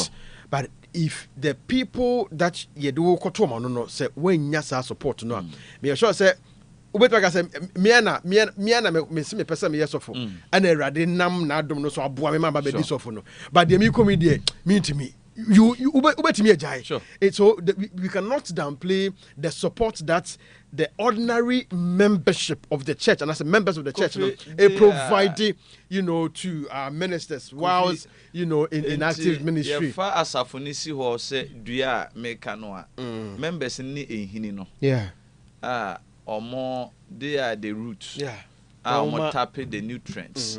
Emma Asorino. COP Moko district bia per Yansheshe no the presbytery polity ye practice no. Ours is not the congregation, neither the episcopal system because we operate under the presbytery. And the district be a soft back other locals no is managed by presiding elders. Maybe a soft empanying for to a softener which was a schedules na aside area activities be cry national be mukra sample other rules wo ho me ni nyina anti Kofi adwuma no eden eninti ehini na ewo ho no eye asafoma no ene members no ene asafo mpanyimfo a okọ nti sustenance ni nyina no eye asafo enti Kofi members in there say they are the church. What I say, Jesus Christ buy no ye na suafo a na chidifo a wo mota na chi no na ma ministry no etimi ye dey ejina ye so we nya suafo anka okoye ka hefo na behwati what I say nti nkonkro na e buy na wo ko ojae no suafo no so so devoid of the education background, devoid of where they are coming from, they do say ni nyina no konkron share wo ma no wo so timi ye de etoa so e ma so ma for Paul so ba betoa so ntina apostles so abakọ mo ma elite meka delete o ma free mo ko o ma no mo ma ho meje mo onum ni ade nyina wo mo nkyerɛkyerɛ books so a wo ma kyerɛ ene adansidi aba nyame na mo nsa so emu asomafo mu nsempa kanfo emu adifo chese wo mu ne yetimi ede ya dansidi chese eno na sustain asafo na ba bedu sa pempenso ene so nkyirima no etoa so ni nyina no Kofi untimi enyi wa bra asafo ma enka enyi wo mo enfri Kofi yemo nyina so abaso serious ni district a ya papa no mo a transfers by so ko ma hu bijim ni ade nyina no nyame nhrom papa nyame nhrom ni nyina so ase na for the body Kofi wa wunim and ye nka no bebre COP te said ye meka na ma bi wo ho a wo ba mu a wo adapt ye nkyerɛw nsa na wo hunu ye wo adapt te ye no so kakrakra enye honam fam nya honhum mu de nko a always because of we see mfidi e woni ade nyina no eye honam mu de eno so kan na keep us going te eno so aforebo a ye botum ya ho dimu services ankasa nyina no so na ede boa no congratulations to the retirees. You see no beka Apostle SY ntwimu ho ne Apostle Isaac amoakomo ho ne omo amaka nyina no na menim se the Apostle SY ntwi okora ho mjemu de na nso hwedwumadi a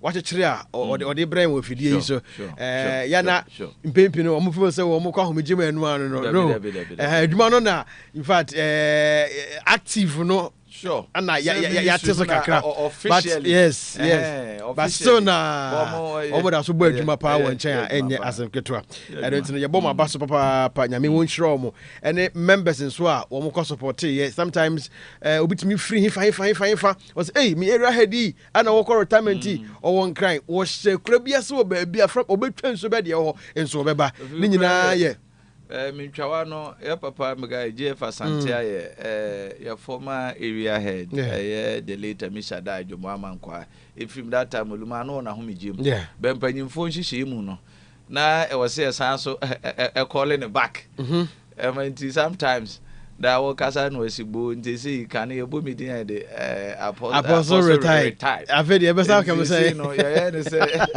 apostle returned it is apostle returned I say ya de ka confirm say o act yam panfo en share confirm say ya papa Samuel Sare and so buy enti Kofi munsem right enti nyame nhrom papa na won koso na won so a me say apostle ni bi no eba ne sa no na so omukọ wo mo yonko apostle some retirement a na wo so kai afese say mfi menu say na me so dream so na apostle kai say won ya papa Joseph Boachi agema wo mu nyina na e wo room wo mu meet ewo omuko ti say missions omuko school no na omu start school ni ayi nyina nti when we say aka omu mate akatre apostle ka ho omu yetre so here was say na retirees ni bi aba papa is we ntwi mu nyina ayi no omu nyina aba no we say esi mo ko so amaka trip o mo mpa kunwa nsi no eh tono so be ka the beauty of it the beauty of it anyways Bruno Konya said that kibedi asori hu nkomo papa na yensan so bo asori no the missions directorate director director Apostle Bequeen and international missions director na 2 days ago in fact fear dano na memenda no and Pakistan so Pensa youth wo hodo no so tisi mountain wo Pakistan the Asian blocker na wo de asempa no enam biaya yebetimi aka se dodo no wo asom foforo na nso ye de asore Pentecost ewura hono mu mabru na ate agu mountain so a wo de asempa no wo de enam wo tremonti no ye da Pensa youth ase ene the missions directorate no so asepa se bebia no ye de asem no ewura ka chebe yon konkrata mu kakra mbra wo na ye bape na sebre wo hono ma ya hwe the International Day for the Remembrance of the Slave Trade no endo ye ka se bedin komo bi bate be hwe se betimi adi san komo no kakra enti yenko na wedi entete ho kakra na entimi enkaba ebed yo Kofi enti ya mo bo so na fi ye hwe de bon krata no so ene animu ahodo no ensem ahodo a ode ababi enti ma mensha ase na memfa free the Ghanaian Times the bokrata no enso emu na wose o my Ghana sabre de 2.62 billion United States dollars na wo investment ahodo 2025 no so no my Ghana ya attract ya na nyina money wose manufacturing no na edin kan pa na wo adwumaku ahodo anse your commerce your manufacturing na enwachire bi say ICT no ni nyina ni investment ya ekọ so nti Ghana ebu nkompon ekọhwe ye no ye kan ni nyina bubu mu no trata fen to so dumi no Ghanaian Times hrem say 2.62 billion 2.62 billion fu no my Ghana FDI ene mpanyifo eye hu hwehwemu ni hu nkuntawudie ene hu nkuntawubu ahodo ni nyina ne ede aba na ni nyina mukoko wie ye no from banking to commerce to IT to manufacturing ne de ka hu nyina no ekoko wie se ene no ya de se manufacturing na ohwiri edi mu enso enkonimu a ewo Ghanaian Times da bokrata no anim krata fa etoso eye dumi no na no achi Ghanaian Times ho ano Reverend Wingham enso echiremu a wo hwe ho ntotoye ahodo mpanyimfo no esanso ekoko hyiam de Assemblies of God Ghana nse na wotwi mu so PCC mpanyimfo ekoko hyiam mobile conference ekoyi asoro na kandifo na say landslide victory Reverend Wingham ne ono so asore no dodo no a ya de se mpanyimfo koye no asanso atoa no so a ne wochiremu a landslide victory no wache se asore no ene nyame asafo ene nti woko animu nyina no munyina nsore waka na trimu po etachi ne kase pa Great Commission no munyina beka bom no ma chechire na nsore nso trimu po etimi abamum eno ye kratafa etoso eyedunan eno nti wode papa emfonyini enso abahase na Ghana Matthew enso na ebokokoyi ese ohwe a wundo bebre ban ka ahodo wo moso no ye dedede wo mo no mpanyimfo hwe no moso no wo moso ensa betimi aka eno aboa mom dwumadi ahodo a wo die no ono so ho atimi ahenha wo mo a na minister so ahye police no said manimu ye illegal security groups ahodo interior minister on minyamfo muntaka Mubarak enso eda no na ehye se Kofi ubehwe kwaku illegal groups ahodo bi yi wonti Ghana ha aje se wo behwe no yesi o we mo no wo ye security agency security group ni nyina no ya mamra wo ho se obi ekubi ana registered security company bia no nhyehyɛ de wo ho ani nyina no directives no every interior no ho neba nte se mpanyimfo ahye se manim ya Ghana police nim se police ahene ya papa tetenya hunu ene mpanyimfo betu so ana mo no matu safo ni nyina so sa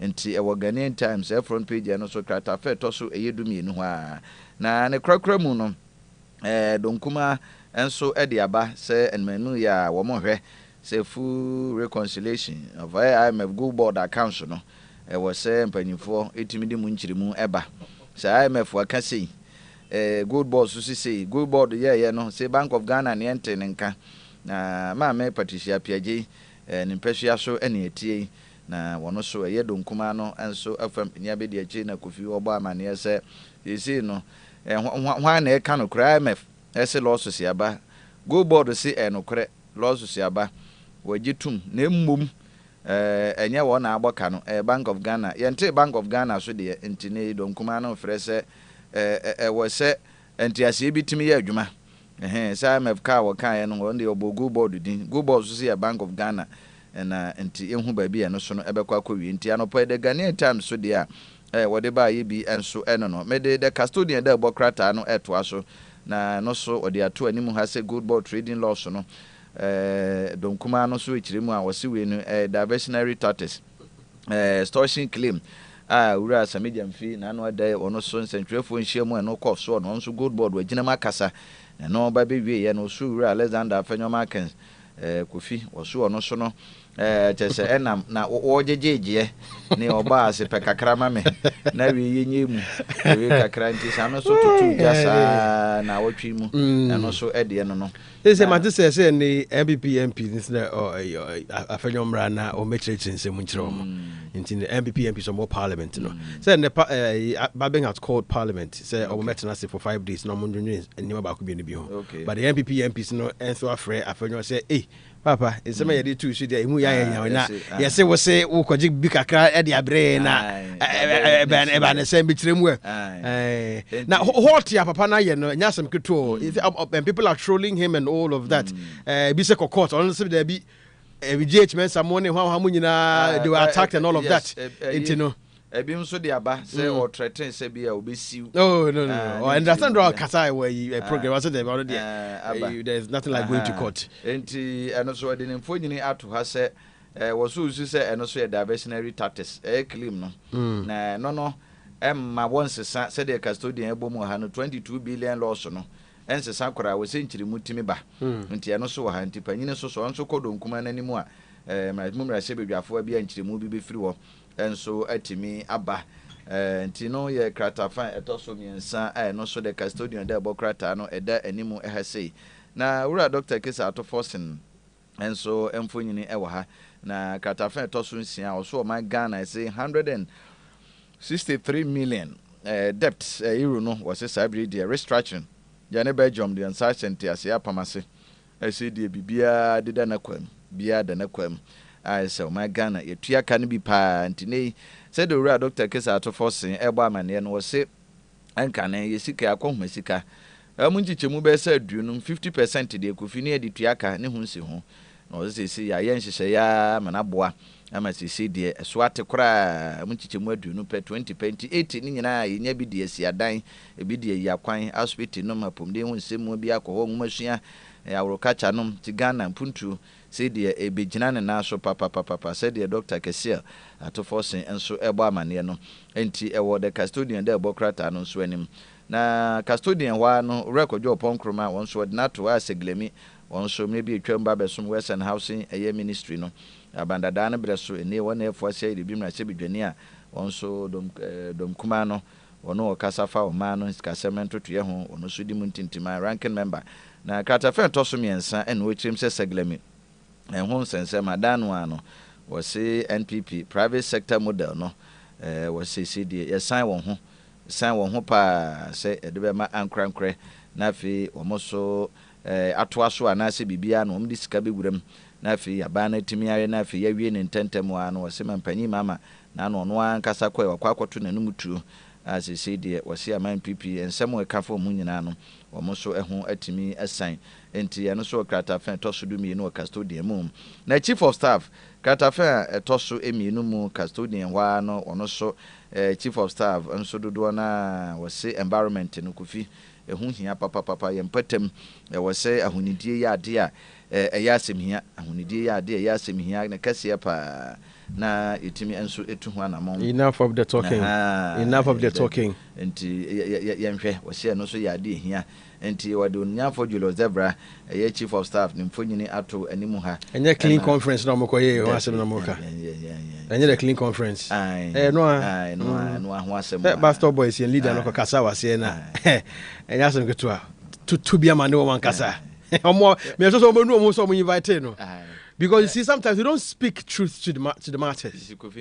Said the biaka last time na chairman can say obi ni ho a ewura akogina circle say ye boaboa ya no aba o ye boaboa ya no aba ye hia o alajo fo mre o na ablekumafo ba tutu ne fi ne nkrofo kunti na abubu yinyina o nyina aba be hia se da bi nipa nipa ne ekoko to gu ho enti se yes san yusu ni aban no a ne adwen na nkasa Kofi de ye no a ketre adwen no emran de wo ho but adwen no ana you see emran no so aside adwen no emran no so yagum ase yempese be enforce emran no wo ka sa wo ko enforce emran pe ebekwa akotresia akosi opagiri bia ono woni mu emran no so entina ne ebekwa so opagiri ntina ne yenya mu aha we enti Kofi ya no so ene nsema odo the custodian edi aba na memfa Daily Democrat and so and to us was say nothing but the truth was it 24-hour economy no was say about economic transformation o reguzitano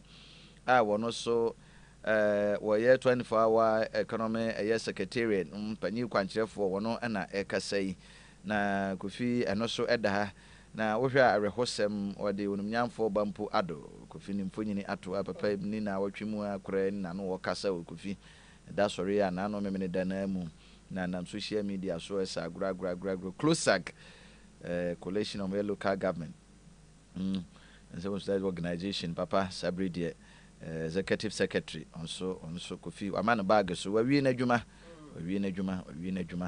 nti wono so ne abusua di nkra nti ba o se closag ene mpanyifo nyina yi jam papa wono so abe na fam de asom ne man na Sabri de ogunu kokku etwa 20 Anopa Daily Democrat ede mfonyini no abaha na Egyptian ambassador wono so abo Ghana arm wrestling no onso wabo arm wrestling team no abo mabaso yie pa se ehwe arm wrestling no so team no so a omode moguso a ekonkan kakrakra no so no Anopa Daily Democrat dia to anim ha na wode onmiamfo Emmanuel Kofi bo a emfonyini ato ha sei no wasema mpanyi mama wono so aginam Adamos Land Ministry no stand off no wama Adamus no so no reprieve kakra bi apiem kakra so ono so mampanyi mama nse koba se ene esi agye omtumi krata de afiri wonsam ti yaji de afiri wonsam nyina no bibia de dana kwam no kra koba se agye dada Adamus no so kiremu adabi nanom fa bi e wo ho so de o ma no ato ma company na nkasa so dabi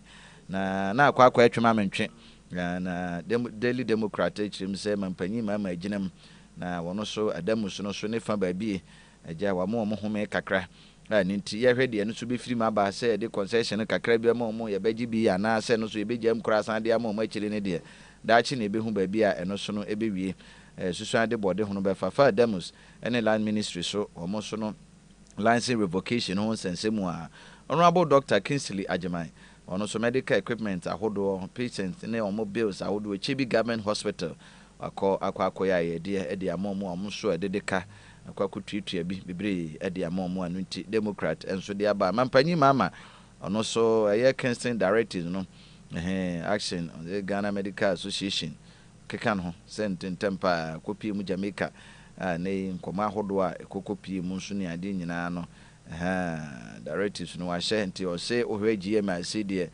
kanya ho papa ama omanfo ayro mo amuso obo adwuma tenten enso ewo ho nti Anopa Daily Democrat enso ede ne fa bia Anopa yi onso ede ba ye enso eno no na me free Democrat so no ma memfa Daily Guide Democrat no enso de Anopa yi wode ba ye ento aso na ohwe guide front page ya wono so di nsemfia ahodo no be se inum na aba na ode mpanyimfo ahodo be se mehwe ha mo yensia mo mfonyini na ato animu asei na mehu onumnyamfo bo achiaja akoni mfonyini wo ha dwombo adu mfonyini wo ha JFK ono so mfonyini wo ha ye onumnyamfo Eugene Boachentwi ono so mfonyini wo ha Dr.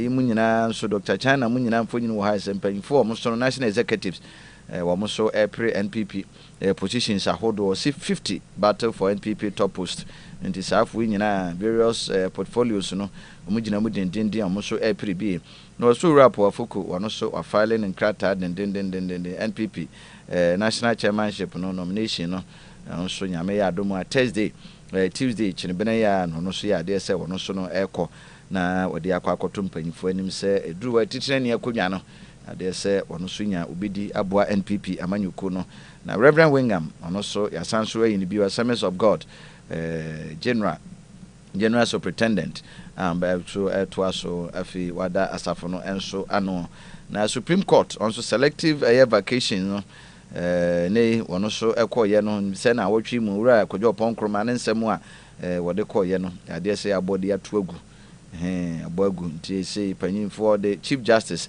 CJJ Justice Bafoboni Lordship nimfo nyina to ha ade oka nyina ne se injunction no is been dismissed waboagu ti obogu ya na chese vacation no panyimfo be koso a cases no bi wo ho a atenase ya judges no atenase yatimi adi ensam no enti eno so ewo daily guide animu hase na osema mpanyima Adamus resources no wabawura mu ono so no rescue Adamus fo ti nim se eno wankyerempri ema mpanyi atenase adi asem no ana se we de wahye wase wa ma mu agya agu ahome kakra se na democrat de bae no daily guide so e de ato animu ha se wono so awura mu a wa intervene na mu nyina no se wo san so amomo e de wo mutumi krata de amomo no eno so de dache na be hu ba bi asusuan de bode hu no ebefa ye beto aso e wo the chronicles enso de bokrata no mu no do rap focus mfo nyina to a chairmanship position no wono so ya de se wo shekine benan wo de krata no beko e de akoto empanyifo enso anim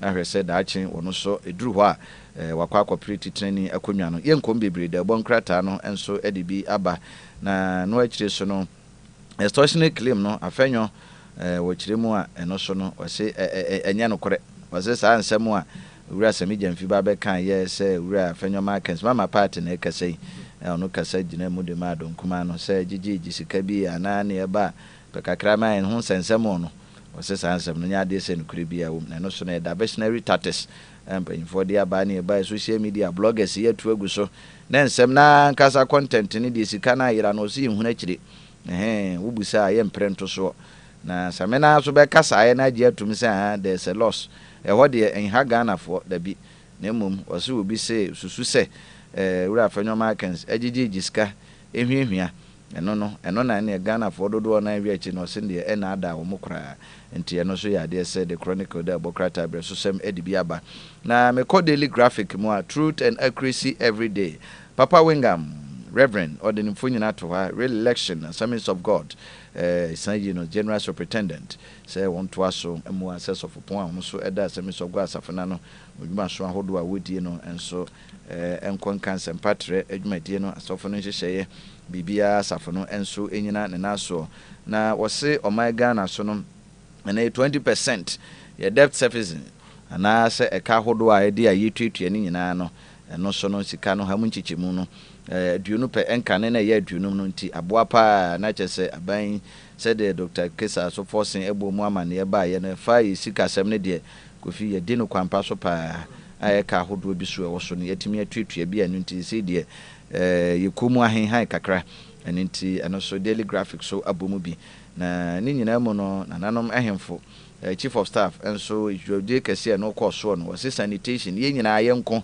ye koso anim se betimi adi so nkonim na ye ko a ye nkabo mu obi a ankrankre na nanom sentwerefo asuafo abamu mpanyimfo timamufo ye nyina kabo mu a ena no beboa me atimi akonkoden na afi sanitation ahonidie ba ye nsa aseso ye nsuwa me nkwa ya hodo a atimi akonkoden na agina brane enso ewo mu enti eno so no ewo ha no see universities awodo be sensia national semi-final ena no so no ene tertiary business sense challenge no ene wo mu nyina qualify a mo so ade kwa akohwe ni ahwe abia ono so betimi adimu enkunim Kofi nenti Anopa ade say the daily graphics so ade bia eba ye no nti minim say to aso kakra na bia e bebo so kakra bi so wo ho a kakra wo ho kakra ho de en fam yenu so by 9:10 na fi yin nkomo kito bi okay Kofi ne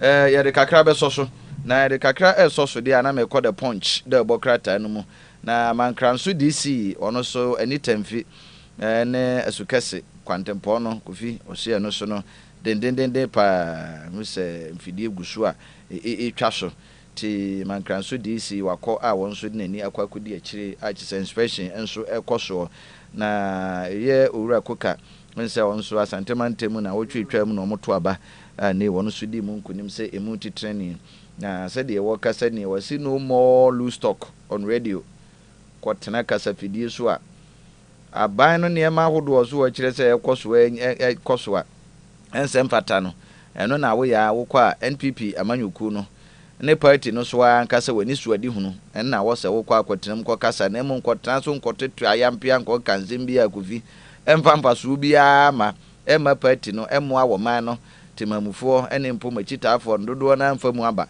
to wose ba bi aduru ne de akufi eye hyew pa jaso no okọ no krata fe to so miensa ponche de aba anti ode no kwakwa pia chamakoka ode ne mfonyi nso ato animu ha na ECG Kofi was 6-hour power outage part of Ashanti region ejinam me ba bi wo ho a eno so ene enkania no ebekọ enra no ba bi fo koi pa na we de wo se ye don hwiri nsia 6 hours nti ebesere se de mpanifo aba amane no manya yi asutira me ahodo em se previously no mo publish bi nti we no so wono ekina bekọ no na agya yade ye ho so Kofi wa bomu bi anu aka ne hye wa bi anu aka ne hye sebe ya enyinya enti eno so ewo animu ha sei na Kofi unse na wotwi mu so no Asantema Ghana man so anti asemde ne kankan sentrefo ne yenum edi dwuma kasa fidie so yankasa ya papa doctor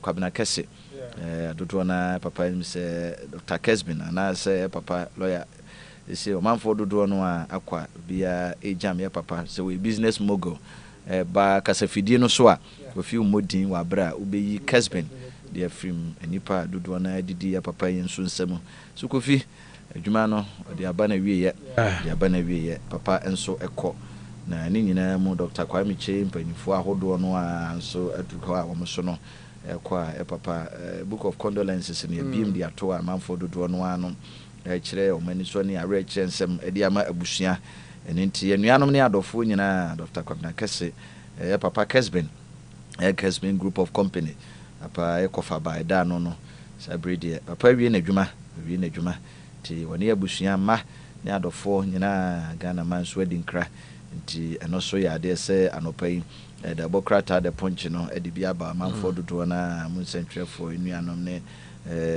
my four quite sometimes these death I read from somewhere said the day before he passed meaning say if he was that person and no donation or the Kumasi Center because remember me fa mo said not the donation because so I didn't know that it was him and then sometimes you sit and you're asking yourself like know him and I say it was just coincidence and then sometimes it's some way the Bresunas was say for Jumato na bra husband there said they do na nim no in say okwa okono papam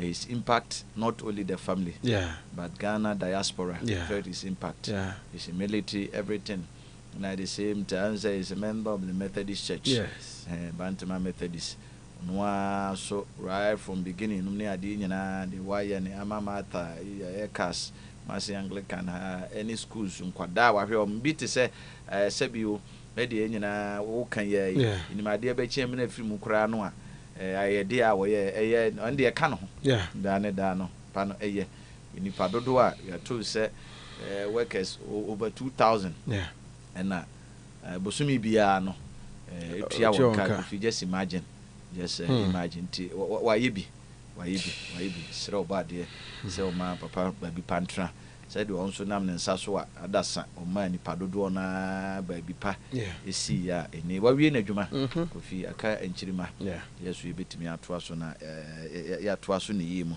enu nti Kofi eno so eya de Anopa the punch e de aba na memfa just enwie ura afanyoma akens wo so ahete by critics was 1.7 billion good loss no was say ye probu no asanso ava legal action say attackers and I say waka han wa mudi na se ni nyina ko wie go bo siwo eni asame jamfi ti one brasame enso say anhwe ane ebekwa kopiem ko so mu nyina ay lawyers we senior na we junior ene ekwa ni behu ba bi ho so bekwa ko wie ni nyina no for the beauty of our democracy nti eno so e wo ha na nipa be say duonum 50 na hade na wode na na akomea ne ma me viscumsin no rabo chentwi omumfo nyini ato ha ase omo kwakopiri dibra ahodo NPP amanyuku no mum na no akiri Reverend Kusibu aten so nsema de tu bia se ene seje no mde no betum se bia wono no Dr. Mahmoud Bamia se beka se wone no ene no wotwaka huntini ade a ne wa krado kra nti eno no ewo ha eno daily gist de bokrata no eno so wode atwasi Kofi na inu ya ba kon golden asari bidi akon ano nse ono so no joy na se multimedia ye nuance ye na won so nse ntwireni ya de se nso communication ya de se ono so eko akopri na se sabrede wode ato se ura Dennis Miracles abwaje wokwa akota na chi na Anopa Kofi just mudia no so aye NPP ensemi ya chama foko mudia mse abobo so de bokrata hodo no mu nti nya de se ebekom ebredu nti Kofi ye de no ebesi ye fancy catch that say na Andra and United Nations UNESCO actually commemorated the International Day for the Remembrance of the Slave Trade and its abolition. Catch me my dream on me who is commemorating the day, celebrating it with symposiums, press conferences, seminars, and all of that. You know, I think, don't you think it's about time? For me, I think the core reason why this day is to inscribe remembrance, you know, in the minds of people about how that the slave trade, you know, was before. Don't you think it's something that we need to really put behind us and then move on into some other areas where there is need for us to put in extra effort? What do you make of the celebration of such events? You know, remembering the days of human trafficking, human trading, and then also the abolition of that trade. Okay, Kofi, and say kind of no near Mamino, aiding kind of historical aspect of it, and the remembrance and in its impact. Once say yes, for the toucher man pro nifratias for, and untina you see about Cosemana say history, because idea aba enabia and a biwa abako. Nti me feel says ya kakaya on the positive aspect no eno eboaye ema yehunu emre bi de asi abako ne enchirima no se bia ka slave trade kura no bibebusa se eno kura no eyede na ewo se bia etwa picture bi de maye ya yenyina ya mameto but ema yehunu ene woba Cape Coast Castle and most of our force along the shores so near the no year of returns no my Ghana Koreanam so a lunch all in the name of a slave trade and I no asebi and no more couldn't kwasumu and a homere sebu say I back at no and before cassa ye na be a bajimre your tony pani di see any sane money no and all boy menya a reflection of it.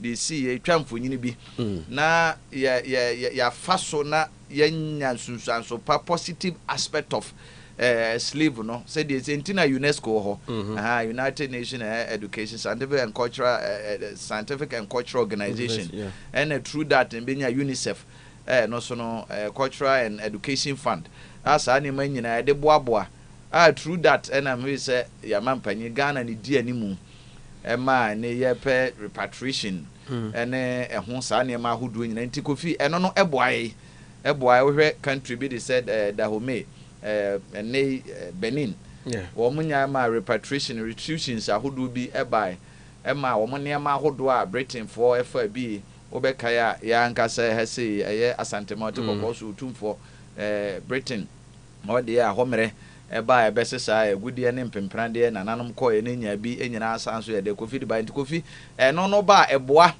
ɛma history amammerɛ ne amanneɛ mu no ɛtwe yɛadwene ɛde kɔ akyi mesua nneɛma bebree ɛnso yɛde ɛdi firi mu Kofi aspect so a me no bɛyɛ adwene sɛ ni kwa sɛ da ne da no yes the aspect a yɛhwɛ nipa human race unsɛ na wo kaakai bi sɛ etimi fa nipa mi a ne atɔn no wohwɛ kwan a di bi mu ɛfa so the dungeons wohwɛ wokɔ castle hɔ sɛ ɛdan yɛsi a ne ɛdi nipa egum ɛfam bo aduom gu nkɔnsɔnkɔnsɔn mu kyɛn gugu wɔn nsae nampo so ɛnɛ koraa wo nampo so Kofi na yes day nipa ewu ya yakayaka de ɛde saa afɔ no ɛfam no ne adeɛ nyinaa no Kofi ɛno so yɛ aspect of it but since aba bɛka yɛ ho ɛnom ne adeɛ me fi sɛ yɛyi firi mu totally a ɛnyɛ yie nti da no nso a yɛ de yɛn kae dum a yɛhwɛ sɛ true mpanyimfo bi de sɛ Grambo Sharps no mu a wɔn ba yɛ konya Martin Luther King mu enso beye wo mafam die the black empowerment because ye can omo sofa ne kase pa the black Africans other aspect enim se bi mo so e bi but where the West Indies those days India for no they say yes one way the other the colonization can by can slavery na nkasa there it was the Africans that suffered the Africans most. So you believe the celebration and commemoration of the day is to still continue because it should continue but the continuity say can be actually aspect say a history. But is it a history that you want to remember? Is it something you want to remember? Because you can't since a war a woman we free more in United Nations and in Kame aspect and say what says a kaya ye kai never baby a free in Pempensu a baby tree. Nanka I be brimuno ye disua bibi a day efrim. Me hwe ade a yebesua aide ade afrim since be a yebeka n keke now we just brush it na then afunu verso ani ase abetina se na esanso ye janus because na ni nyina egu so ton Libya mo e de tuntumfo na na ton ne yonku tuntum recently I saw a video of some ladies be almost free Iraq ba atete ni ade even the foreign affairs minister okopiemu Russia. I understand, sir, some of the Russian, officials illegally recruit the youth from Ghana into their army, to fight Ukraine and all of that. For now, I think about 60 people so far, and almost every and all the 15 also missing. So these are all parts of the slave. Yeah. But one said the idea you say can a difference what then? And then now no, in said the entire was a Kofi Kaka, you want to say, Canadian. Nemrofo no na ba be dey ebetoye dey edeko mo mu nam sifo mo san ye mrofo ha na imo mo to free ya bibifo tuntumfo no bene no South Africa for tem bi omo from the comprada buzuazis a local term omo yusu ma omo say omo wo black fo na nkasa ye nuanom Ghana fo beka say ti say bibifo na nkasa ebi wo fie omo within the African continent various countries. Any obi so or matutu to come warm on a wasa brothers no or representing the interest of the white. Woman ye tuntum for the name interest no. And yet say woman my any dear buyer by trumnum near there woman a lady sad trading a tongue woman yanum or what connection was who were Juma Pai among family Kofi Ghana in him the Gulf started the Saudis neighbor be say Katanu no mama started na my drew baby crab that Danny Bresum Castle ma Michelle Ayoko Botri na then foreign affairs minister editor bottle so say man no mo call Gulf say in the name of the greener pastures near the baby actually na wait no me do serious and still there they still go they have agents who are taking them agents no they are Ghanaians woman wo ho kwabrane and they know sometimes they know the conditions over there, but they come and they light them, so it's cozy, it's conducive. Ni ade a wo kwa ya jo passport ato ho wo ya no aka cho se mie wani enti yefo na nkasa enti no sa na mind enti ameka say the aspect of it no that was here be ka aka enchire no ebesi fam CALIC for EBISA international true international organization for migration. I'm from the Caritas. Omo yes anchire no. Edema true omo fa the peninsula near there ebimu said that kwati wo mugupu num through Libya komota ne Spain. Say most of inuanoma wo call the Bono na Hafo and the Bono East areas na dodo na through Libya nom Erichi Europe. Efa baby they say Spain Spain ne Malta nom ne Italy nom those areas na dodo na into slave camps wo Libya bi no mu Algeria nom ne Morocco nom e ben those European countries ni nyina na omobo hye nyina Spain and all of that nyina bi ewo ho ekoso enti Kofi say ye ka ye ho a wo si bu nkompo ko hwe achi any baby a free ayaba but see from 1998 and in Haiti, I think the celebration started, hugely, and then even in Sierra Leone, and so almost year 99, almost year celebrations. But from that time, over 30 years running, have we made that impact? Aside just recently, Penny, it's me, Ecojinama resolution on reparations, on I can't say touting slavery as the grave kind of saying crime against humanity and many idea just a course so na new crown no man for be say well should we have monetary benefits and now say what kind of benefits should that resolution na yajia tumuno I was say ba ebibimantem for so near the day what benefits have we derived from this constant celebration and commemoration of these days to the African continent? That's why I am standing on this point and say there's need for us to just put a stop to it. Yes, benefit in it. If I'm baby, I'm no be benefit in it. Yes, benefit a koba no ekokowie say end it. As I near man on kwatono anye de any hobby. But let's not forget after slavery there came colonization. There was a pre-colonization, any colonization itself, then post-colonization. Now, pre-ni na de abako, any colonization itself na ban. They say post to no any yede Kofi ye woman. Na ni nyina na say ye betu tutu ye honfo. Wahu. Say ye betimi say Bob Marley, the late kind say we need to emancipate ourselves from mental slavery. Right. None, but any of us so that we can free our mind. Wahu. Anything. Say I know bia na say ya nkasa Kofi bet enane e kasa mfaso bia mas. That's why personally as far as history is concerned I'm against say ye gusu ada ne da ye ginam ye ko UN ye ko diwe any one ni nom ne ade nyina ye gusa say after slavery no what next what I say because ye hu ama hodo a omu nyina no one way the other colonization no they all suffered ebi mu akum omu kro mu di mu ntintimman ne ade a Portugal ye friend no backwards European nation and here omu nse da ye ka enko wo manim yi papa bia e betimi aka de atu omu say but here Diego di Azambuja omu no ne take of buy ye coast to her actually Dutch the Danes so everywhere Britain the Britain for neighbor and sana omo Britain omo de na tire mu and Kofi ya wie they say when you freedom they say you what are you doing with the freedom what are we doing and no me what challenge kakra wo say me no be ya adwene say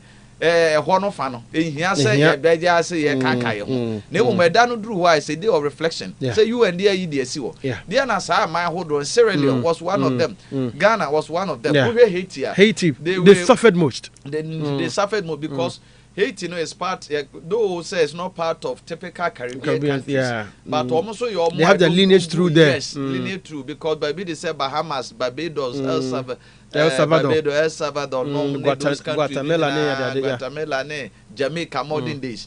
As a result of slaves, Kokogu.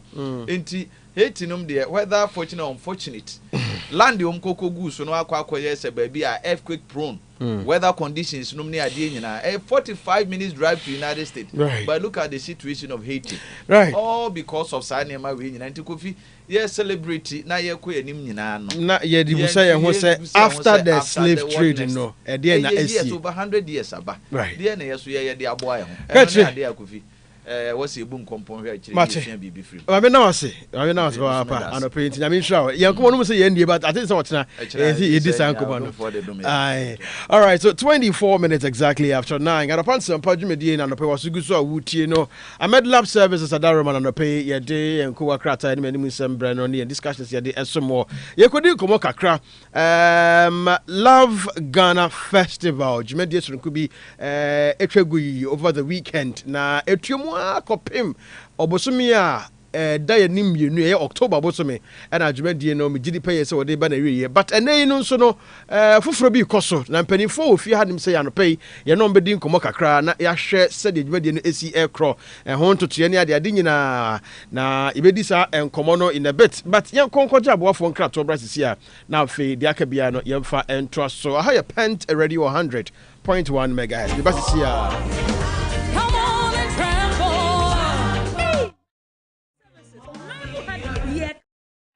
apomdin hwehwemu manu sipi paadie Love Services da musron kokra enfidie nie wo wonfidie ahodo a wode ye hwehwemu bi te se DNA test ema wo hu abofra wo hye yafunumu no naja medical lab ECG ultrasound x-ray HIV hypertension typhoid hepatitis B and C diabetes cancer any yarewa ahodo bebre na first scan so de test scan thyroid scan pregnancy scan war scan ya hwa abofra no baabi woda so woda ye wo ye mienu baako efri da kro no ekosi sa de bewo adasa pekasa na ECG so de apobiri hwehwemu oba mu senie papa ECG no eya electrocardiogram afidi a ye de hwehwe nipa wakoma electrofabiogama kira me ma me nko ho papa one machi kwan wakuma se ofori krom traffic lights opposite STC workshop yard mu ho wo be frɛ won e wo 0541 143168 anase 0244 964922 saso ena wowo eye menhia zongo gate won mo a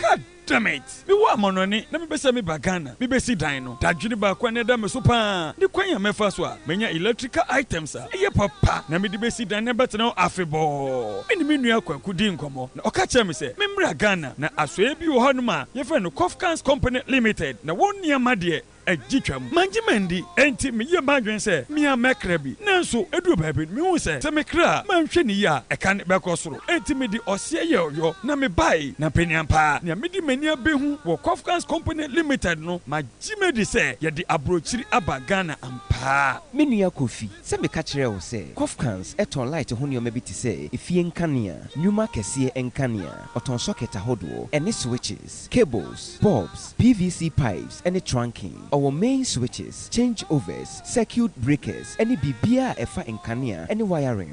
Kwaku, o ka kire me se Kumasi ano. Me pe Kofi me hu am e wo Edrum Kataban Road. Sanswa, ene wo mo wo branch baako. Ewo pampa so spare parts road na afei wo bi wo ebua kwa na enkawie so we kwani wo mo asoye a wo Ghana ha ana debut wo mo asoye no wo Ghana afana nyina okopue mu won kran oben Opera Square car park ho weja barrier so o NIB building ni mu okọ obo ase a owo bidiem dunkwa kwan so wo main office ewo Kumasi IPT One Amstead Chiapono, any din shenimu. Nasa wope branches yi, any one jumedie munchechre mua. Frewon, ewa homa trufu iso.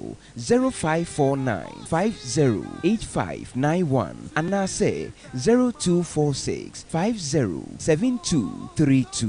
Opese utono dodu wakoton. Ana wopen kakra bi edi akoye wadwuma fa wani kire Kofi Company Limited wa Facebook ubehu won ewo Kofi Electricals Instagram Kofi_Electricals_Limited Kofi Company Limited kania honi ma papa ne boyefo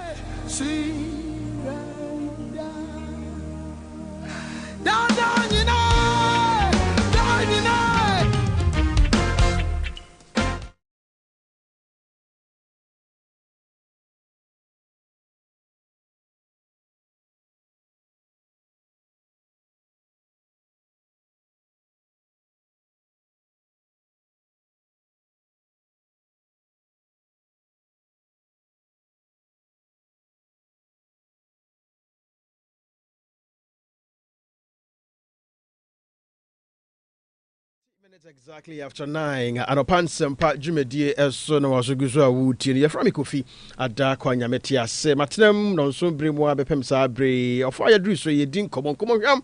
Enkomo a wo se wo wutie wititiriu se wo ye okandini ewo asori bia mu ana se gidie sum bia mu ana so ye sofo ewo asori bia mu a mesre se enkomo yi mesre wada aha se mofra ne ha adwen se dada fakoto bibia ye bo nwuma kan se da bi we hu hia pa e we se di sa nkomani etie ne yi san se ebeboa yen na aboa eye Kristosom ene nyamedwuma ye die no na aropai mensa company fo e wo fidue ha de bi se ye a dwumadie shronko ya friend Love Ghana Festival one more edada no Reverend Bernard Owusu Sechi National Director Edema African Enterprise and Love Ghana Festival was also coordinator Edema sa dwumadie no and Bishop Dr. Divine Ej ono and oye publicity chairman for Love Ghana Festival sa dwumadie ebano dewrubo ne nkyeremu ne ade a ukona pono so obekyerechire nyina bibia gu ne tirim ne table so ne book mu a ukope obetimi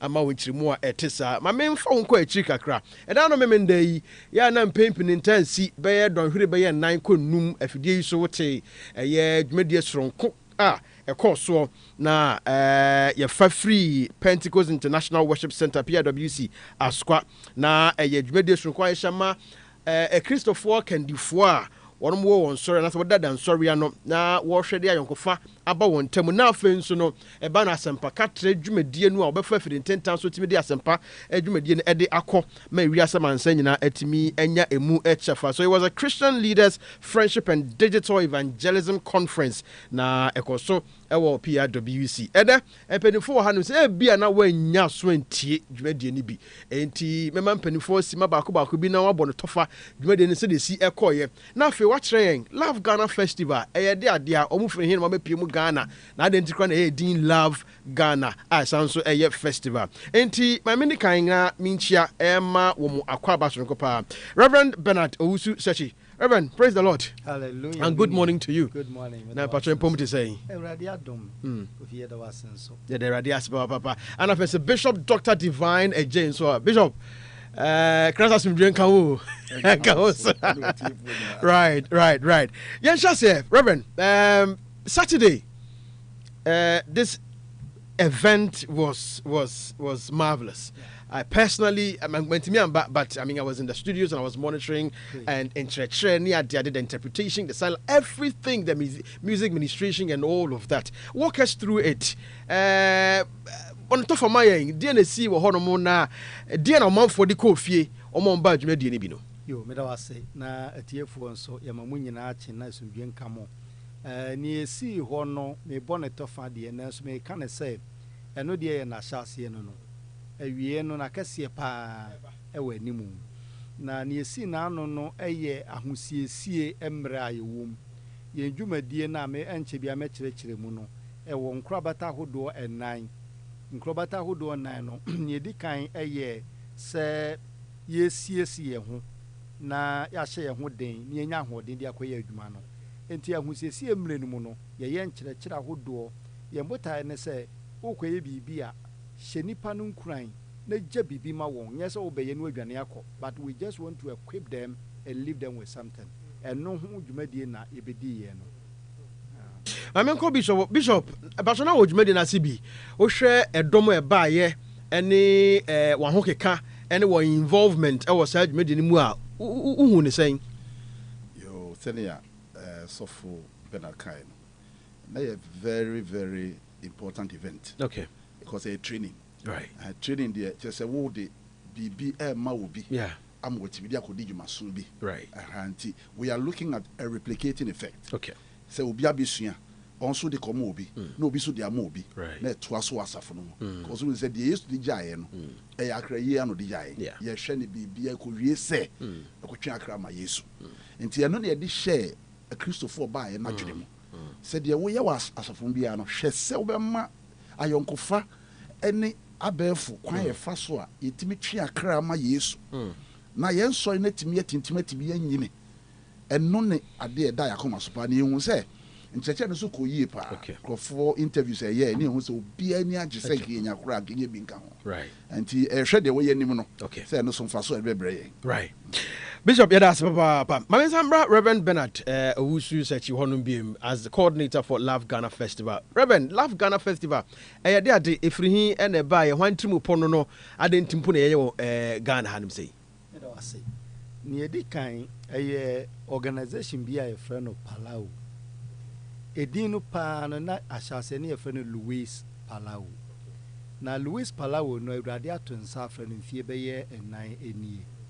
Na ansana no onne Billy Graham ena na eye adwuma ono ankasa Palawo no de ofri Argentina ntina o interpreted ma Billy Graham na onene nanti ye du baabi no na Billy Graham hu se adom bi wo papa yi mu enti eni ma min hyira no na minya no no nso nkohye dwumadie no ebi ase e wo ne krum enti o ma no dwetri ena o hyira no na okohye ase enti 1960 ena Palawo na meka na asemi o share dwumadie bi ase na ne ane ye nyina ye nima ye frɛ no crusade no eno abi na ono nso eyo but edu ba bi no ohun sɛ crusade no ye kristofo a ne babehia nanso asempa no ye kwa bonten a ye pese ye de ma won a ennim Kristo na be da ne nyasaafo no enti odwene hu sɛ ene ye be ye no festival na akwa te sɛ ya fashe bi a ye de aba ye hye afashe de wode no ma bebre hyehyem na saa no ma nso twi nipa bi no mu a empo onye agidifo ba ko ne sɛ ye de nwumto hyehyem ti ye de nwumtofo bebre beba ebetwe dom de ongaba ebi nso ne sɛ ye de agudi ahodo bebre ebi no mu de bicycle a ye de firi ko wiem ne motor a ye de ko wiem di agro ye de ne nyinaa bi eba mofra nso epesa no ma no nti odwumadie soronko a ya hyehye a ye de bema emofra nso wenum nyinaa na aka bomu a emma edin festival no eba mu na ne nti a ye wo Ghana ha sese ne sɛ edwumadie a akoso wo babi bebre na Ghana na afi ne nyame atene nim akyerɛ yɛn ɛna panyimfo na pene so sɛ ye pese ba Ghana so na Ghana ye bo Ghana di na no edi kan ba ye tirim pa eye Kumase efise Kumase de Awurade adom asofo a ewo Kumase mamu no ete won ho ase won kabo mu pa nti sɛ odi dwumadie bi ba na pɛ asofo nyinaa nkabo mu a na kyerɛ waba ba bi papa ɛna ma ye dan ye ni a ye de aba Kumase nti dwumadie no mpɔmpɔ so nyinaa ne po nyinaa ewo mu ne sɛ ye betwe akra ama Awurade na nya akra ye twede ama asɔre baako ya akra ye twe na ye de ama nsɔre a ɛde won ho ahyem saa na dwumadie ne te.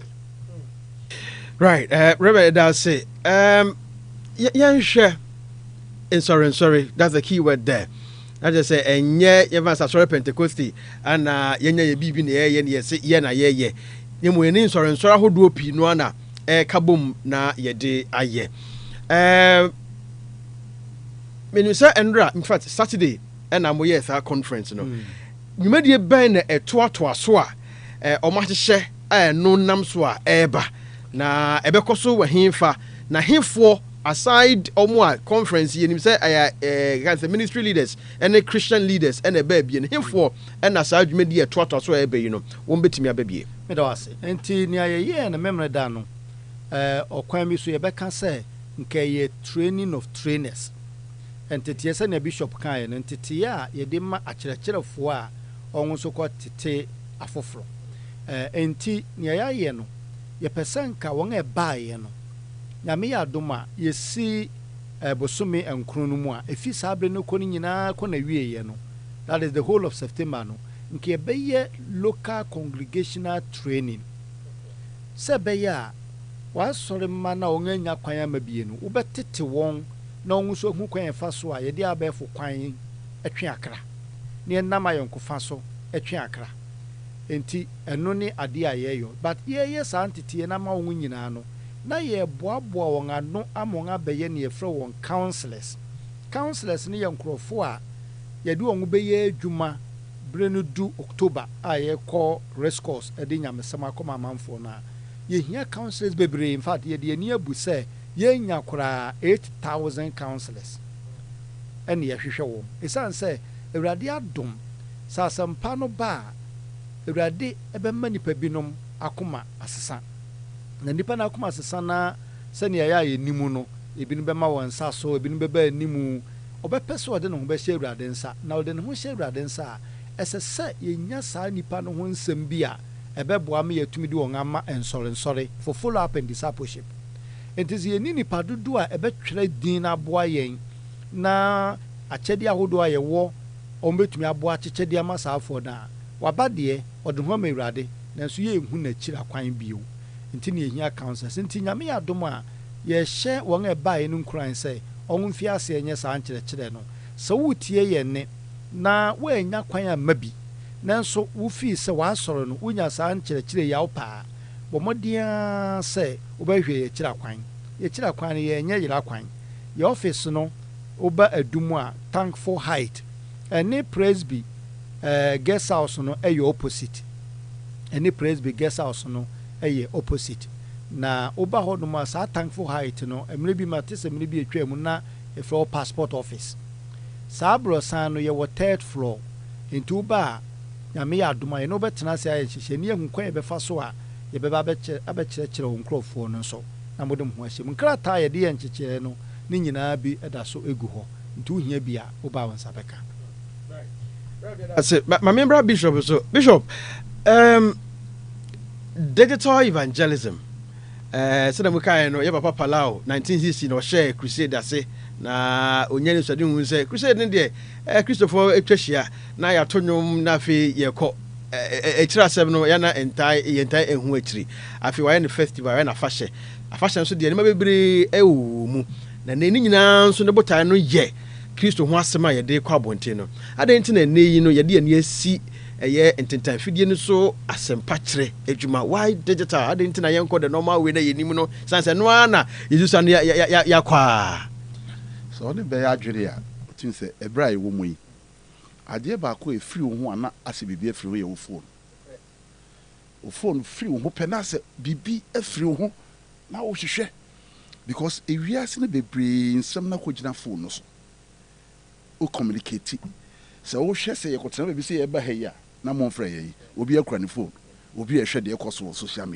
social media bɛyɛ ewiase ketewa bi ama yɛn nyinaa information bi a wopɛ biaa wosaka wɔ social media nti ɛhɔ ne the most effective place a ɛwɔ sɛ ɔtɔn wasɛm na woka wasɛm if you want audience regular constant social media nti sɛ yɛayɛ nyame nkurɔfoɔ yi we must also live within the times and the seasons and take advantage of dynamism bi ɛkɔ so ɛwɔ nsesaeɛ mu nti deɛ yɛhu sɛ going forward no we cannot do without saa digital space no yɛhia sɛ asɔre no so bɔ wuram nti yɛhu sɛ nsɔre bebree ɛwɔ Facebook ɔmo wɔ Instagram ɔmo wɔ social media handles nyinaa nti it is one constant place we can also use to reach out to nipa a yɛhwehwɛ no nti na ɔhwɛ a yɛkɔɔyɛ no ɔmo san atwe yɛadwene asi even how to use your phone in creating content a ɛbɛboa nyamesɛm ka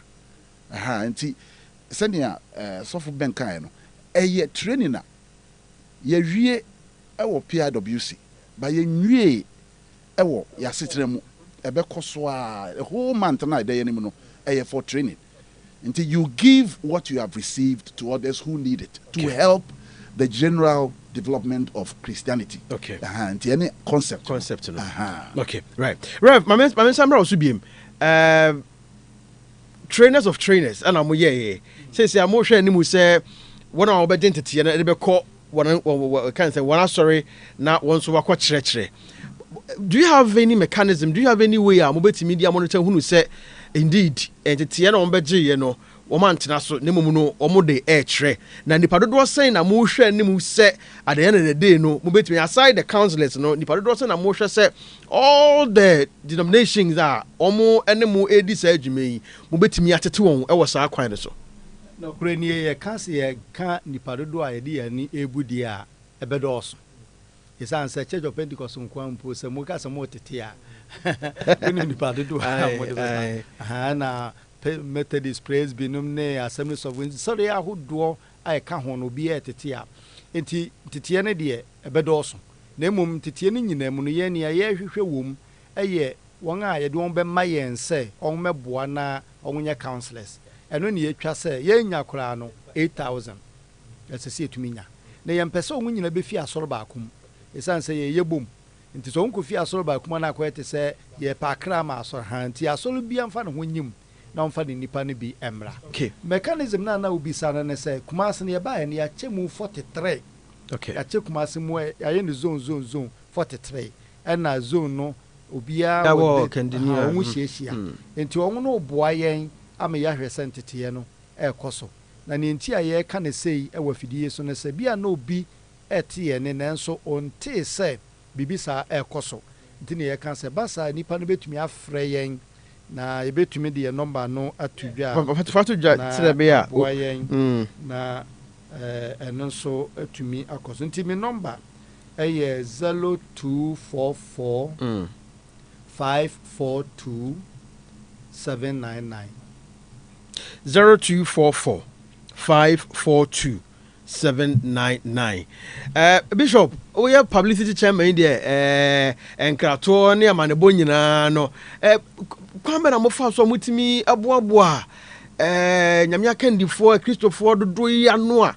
Because now no made na se nya sem keto akra. Mutimi boabo ma no communication no saying Gadasi. Senia so for Bernard Kai no. Ye war structures are yɛde dwuma okay ha bi ne zonal system yeah ka ɛho asɛm and yes our council bi Kumasi friend Kumasi Council of Christian Churches okay and the idea asofo ni nyina back together okay the current chairman is Pentecost okay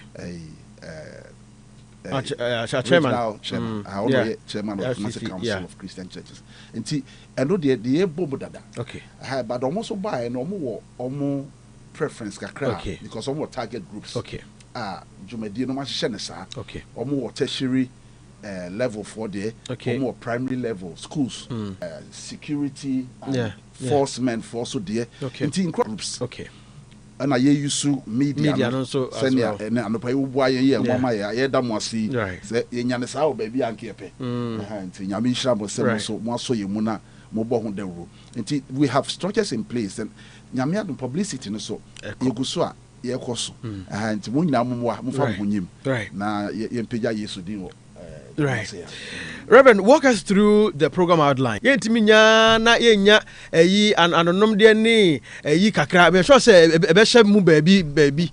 Aha, ko hono hiame pa festival de yentimi nya festival brekwa. Ye didie ni ade no mba. Yo, nti me da wase. Na kure wo mu ne say enoma bebre wom.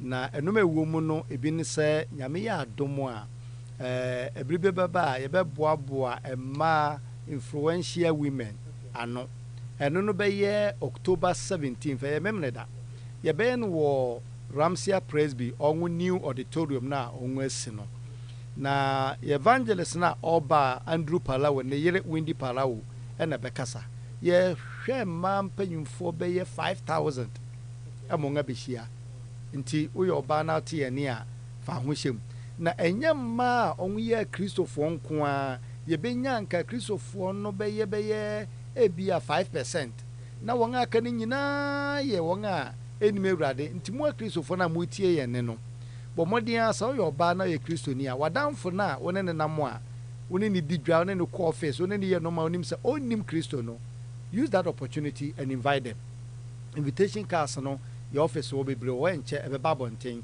na de invite ye no ye bia a team ni bi be co presence na yakoye won adoye eno so eka ho ye wo binum ho nso a from executive leaders ye beto nsa fresh afo almost about 500 ya sabi eno so adidie kakra be wo mu de na on so atie nyame asam but na executive leaders papa hwe me ameka ho ana oh no some media there mo so mu ka executive me ka me personally ponya media mpo ofata pa wata de white ya ka na so de jacket begu so na se no na afa na ye wonim nyina chin se na maka na mo franso ye nya wo mu da in fact ye be ko schools almost about 100 schools e wo Kumasi okay e be started from first week of October ye ko schools mu de bia no ye de nyamsem ko na ya ma onuma bebre beboa wo so na ye wonim nyina no ne ye boda wuro se 24th October and 25th October. I remember that. Any question that. Yenina ye share our race course. Okay.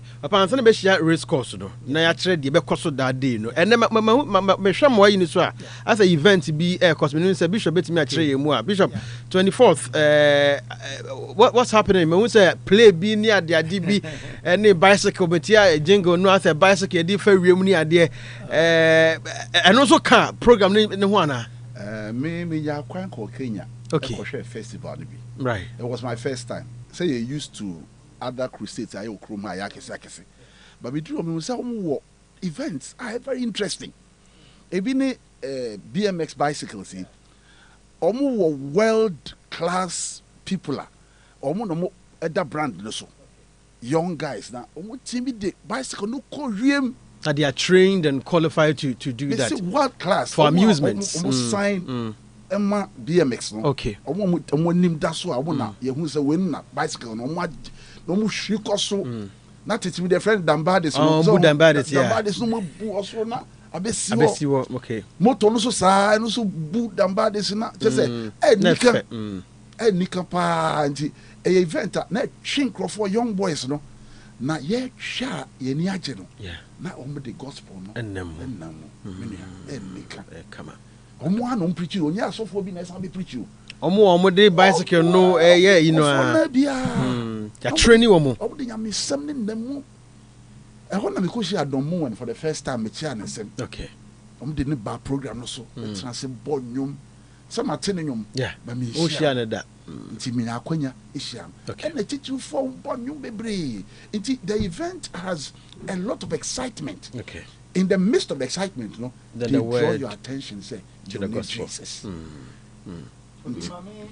Come quickly because now ubisa and then no, yeah, and then no, evangelist na obabeye nchire memnedan. Yeah. Onwa na owo Maranatha sisia, on be start ya no pattern ya. Okay. Na ni nti ayeye ne se binumu enya kwan ama memenda dwumedi bia de brisi ho. Nti ayeye ne se on enya kwan no, enne no on so mehia wo Maranatha na yentoa nchire no so. Okay. Nyame admo o chena nso on be san ba PIWC ho. Okay. Na no de GPCC. Okay. Ghana Pentecostal and Charismatic Churches no association no na on so ayese owo ha die on so nkrofo abi on anya kwan mamemne da na bia no ntumi nko Maranatha no on so mehia. Okay. Nti se wote ye ne na wantumi anko Maranatha Anopa tan ya mpo a o chena nso ubetumi de wani akire PIWC na obenya ho mfaso. Right.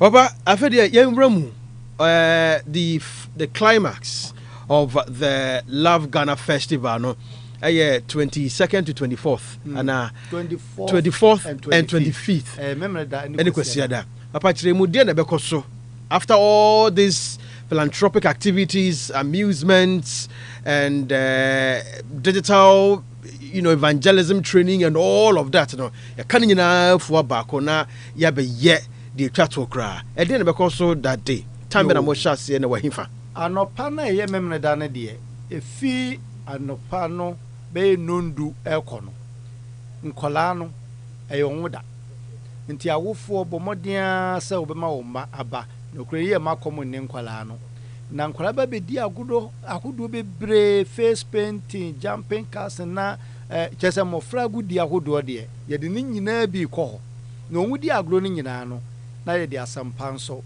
ma won na eko na nwumre fi no nan eko no afa nwumtofo bebre a ye de won din agu ye poster yi so bi ti se odehie ba Priscilla Joyce Blessing akese Brempong Selena Boatin Adum Kiki Sandia Sale Joyce Abuaje Michael Starkey Jojo Ahin na Kwakujesi na binum eka ho on be ba hu ye nwom ne de on be hu pa sama ka say festival de wasa amanfo ba be jiwani na omuhu nwom na fi hu se ampa we de onyame asane abehwe yen ya na wasampakani efra no Andrew Palau de onyame asem tia wanso amai yewi ane de nwom to no ato aso kwa wie eno ye memreda kwase da no ye bekoya asore na ye pon a eno so saa nwumre no nan no na yɛ nyinaa yɛsan akɔtoa so na yɛde dwumadie no aba wie saa na dwumadie no tie megye sɛ mohyɛ dwumadie ase bɛnya some organizations Christian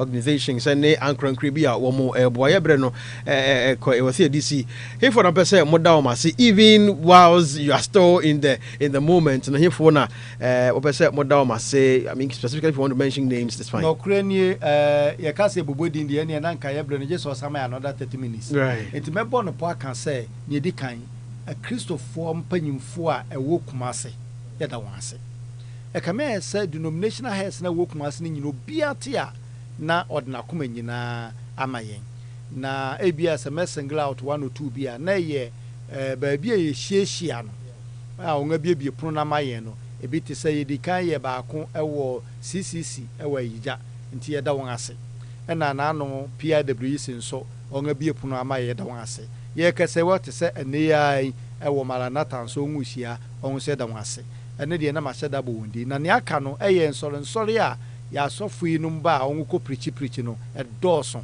yɛntumi mu bɔ mu nyinaa din na afei committees ahodoɔ ɛboɔ yɛ nyinara yɛda wɔn ase obiara ɔpɛ sɛ ɔde ne ho bɛhyɛ mu saa bere nso no ɛnka akyi ɛno ara nso ɔbɛfrɛ nɔmba no menim sɛ ɔbɛbɔ nɔmba no bi akyire yi na ɔngaba ne yɛn nyinaa yɛayɛ abom ɛyɛ mo dea yɛyɛ ma Awurade Bishop deɛ mɛka ne sɛ wei no ɛnyɛ asɔre baako deɛ ɛyɛ asanteman nyinaa nti sɛ wowɔ Pentecost sɛ wowɔ Assemblies of God sɛ wowɔ wawasɔre yɛ encourage yɛ members no sɛ wei no ɛyɛ Yesu adwuma na yɛbɛyɛ yɛbɛpagya Yesu nyɛ asɔre bia na yɛbɛpagya no Yesu na yɛbɛpagya no na wɔse sɛ Bible sɛ sɛ yɛma Yesu so a ɔkwan ɔfa so ɔtwe akra ɛde ba no nti yɛn nyinaa yɛ mom ne yɛma Yesu so nti yɛde card yi baako ma anaa wonya flyer baako bi anaa wonya invitation baako bi a na wode ama obi ɛne mpagya no yɛtwe nkɔfoɔ adwene si so sɛ Yesu ɛho dwumadie ne yɛbɛdie nti na yɛma obiara ɛmfa n'akoma nhyɛm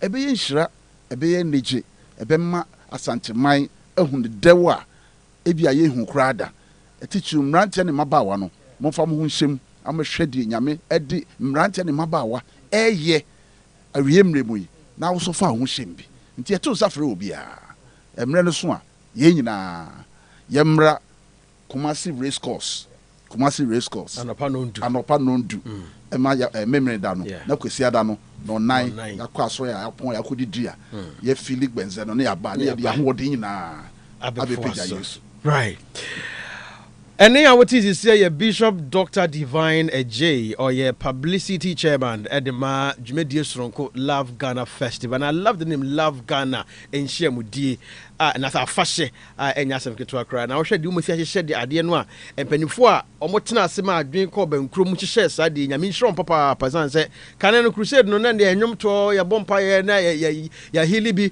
obi a ne se ba akɔ sɛ bi apro na yɛ na ne se ate ne ade ne yakɔba we no ya hyehyɛ no kama de ɛyɛ entertainment kra wura mu bi na ɛno mu yɛatwe akra de ama bi gidi pɛyɛ sɛ ansa na dwumadi bɛku na wieyɛ no na saa 8,000 counselors no ne yɛnya aboro so ama nipa a wɔn so de wɔn ho bɛma Yesu no na yɛkeka na yɛ bebree enti sɔre no nyinaa yɛsrɛ yɛnyina yɛmfa yɛ ho gyimi yɛn so yɛagye atumi yɛbɛbɔ ho dawura no pa bia metena se a mɛmɛki sure sɛ mɛka ho asɛm sɛ de bɛyɛ a ɛda no ɛkɔ nim na wo hu date ko ene bere ko ene baby ko a ye di dwumadie bi wo ho na won so watimi de wo ho ewra mu bi nti Reverend Bernard Owusu Sechi National Director edema African Enterprise ono sanso coordinator edema Love Ghana Festival ohwe atoto niema edema papa Andrews Palau ne ne hukani Wendy Palau so on beba on the did on beba October no okay before October enti ye be hwe omani papa nyame nsha number was a Upenchemu Bia 0244 54 2799 0244 54 2799. You're from Kofi Adarkwah Nyametease. My catcher say, Mekos Wabo who de Rako Pem say, Jumedi and Bana Yu Yakra. Me ba Sisi and Yatrasona Yapidayemo.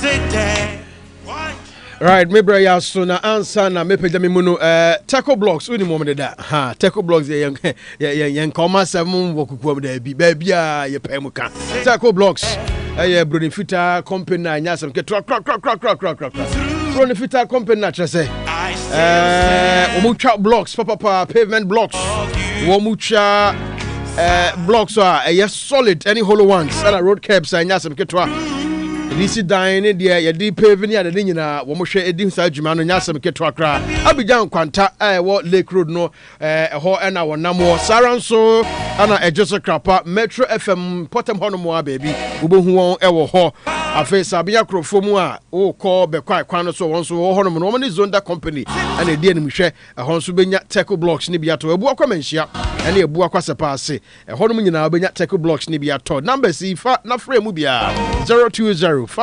111406 0205 111406 and 0209 664449 0209 664449 Media, my main come for a blue label electric mosquito repellent. My main come for mount. I want to on you.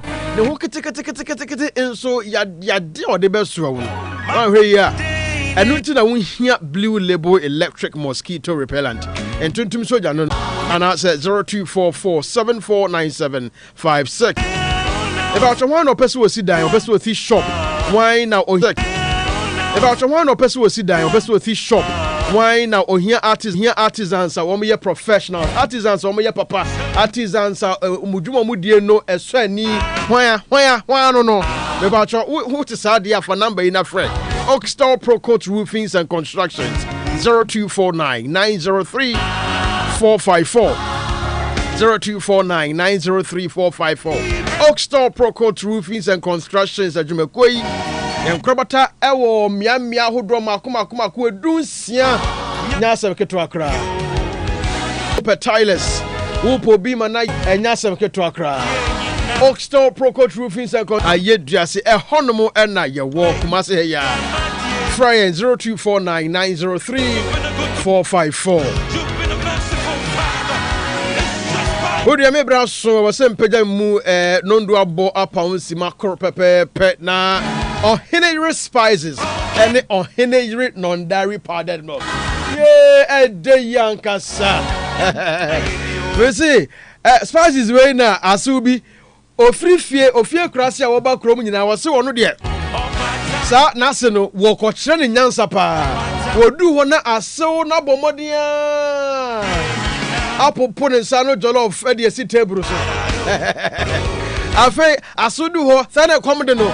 Wafuchi na ni apotwe na no wo be yasew ana so asew akwa bom patwe de aba wa bre bedi de afi aso didi wie ya nanum asem nyina kananum aso na ntimi nto ayampie adan ya jollof na de sanse de Henry Spices de aye eti wo so no aduane wo pesa wo tew anim wo kunu abusua ene wo restaurant na nim de a fa Henry Spices fa ye aduane na the non-dairy powdered milk no so the obo insu aduane bia say koko empampa say ye tea say ye de ben aduane bia ye insu aduane bia no aye de asitire gumu di bia no obetimi e de Henry non-dairy powdered milk no wo de awo no na ye say taste no aye soronko 0207805398 0207805398 and 0244525908 Me pejami munami kwe ma menkai wo say Frankham Point Enterprise our polythene bags papa de fe ehwo tie na de wo ho den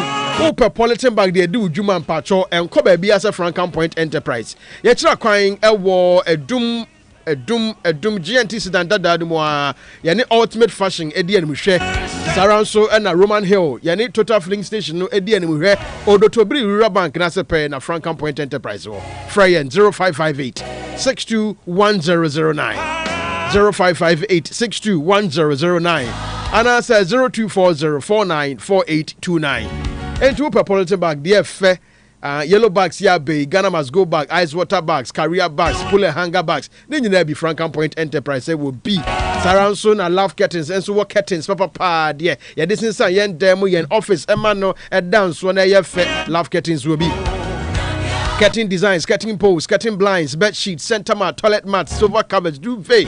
And I face the sounds of bed toppers. Then you never be a hono more F.A. Angaza. Love curtains. They were Doom Railway Line is one of my store number 27. Yani Family Plaza dear Michelle Fred 0243 774753. Many of my so I was saying Pedami Muna Kofi Adarkwah do better so they were some and it was sorry assume yen a friend Kofi Adarkwah Nyametease to the gate and the justice and I didn't call YouTube no so Emma will be share yen na me adum na sadum si adum so Watching up now, best answer what I say the Anopa Nsempa dwumedi de asom. Erade won kan ho na on tre ya hyiemu na wo ma yenimu nyeduru na enye nyam e wo nipa ene ankorakora nyina animu. Erade nhyira ye nyina.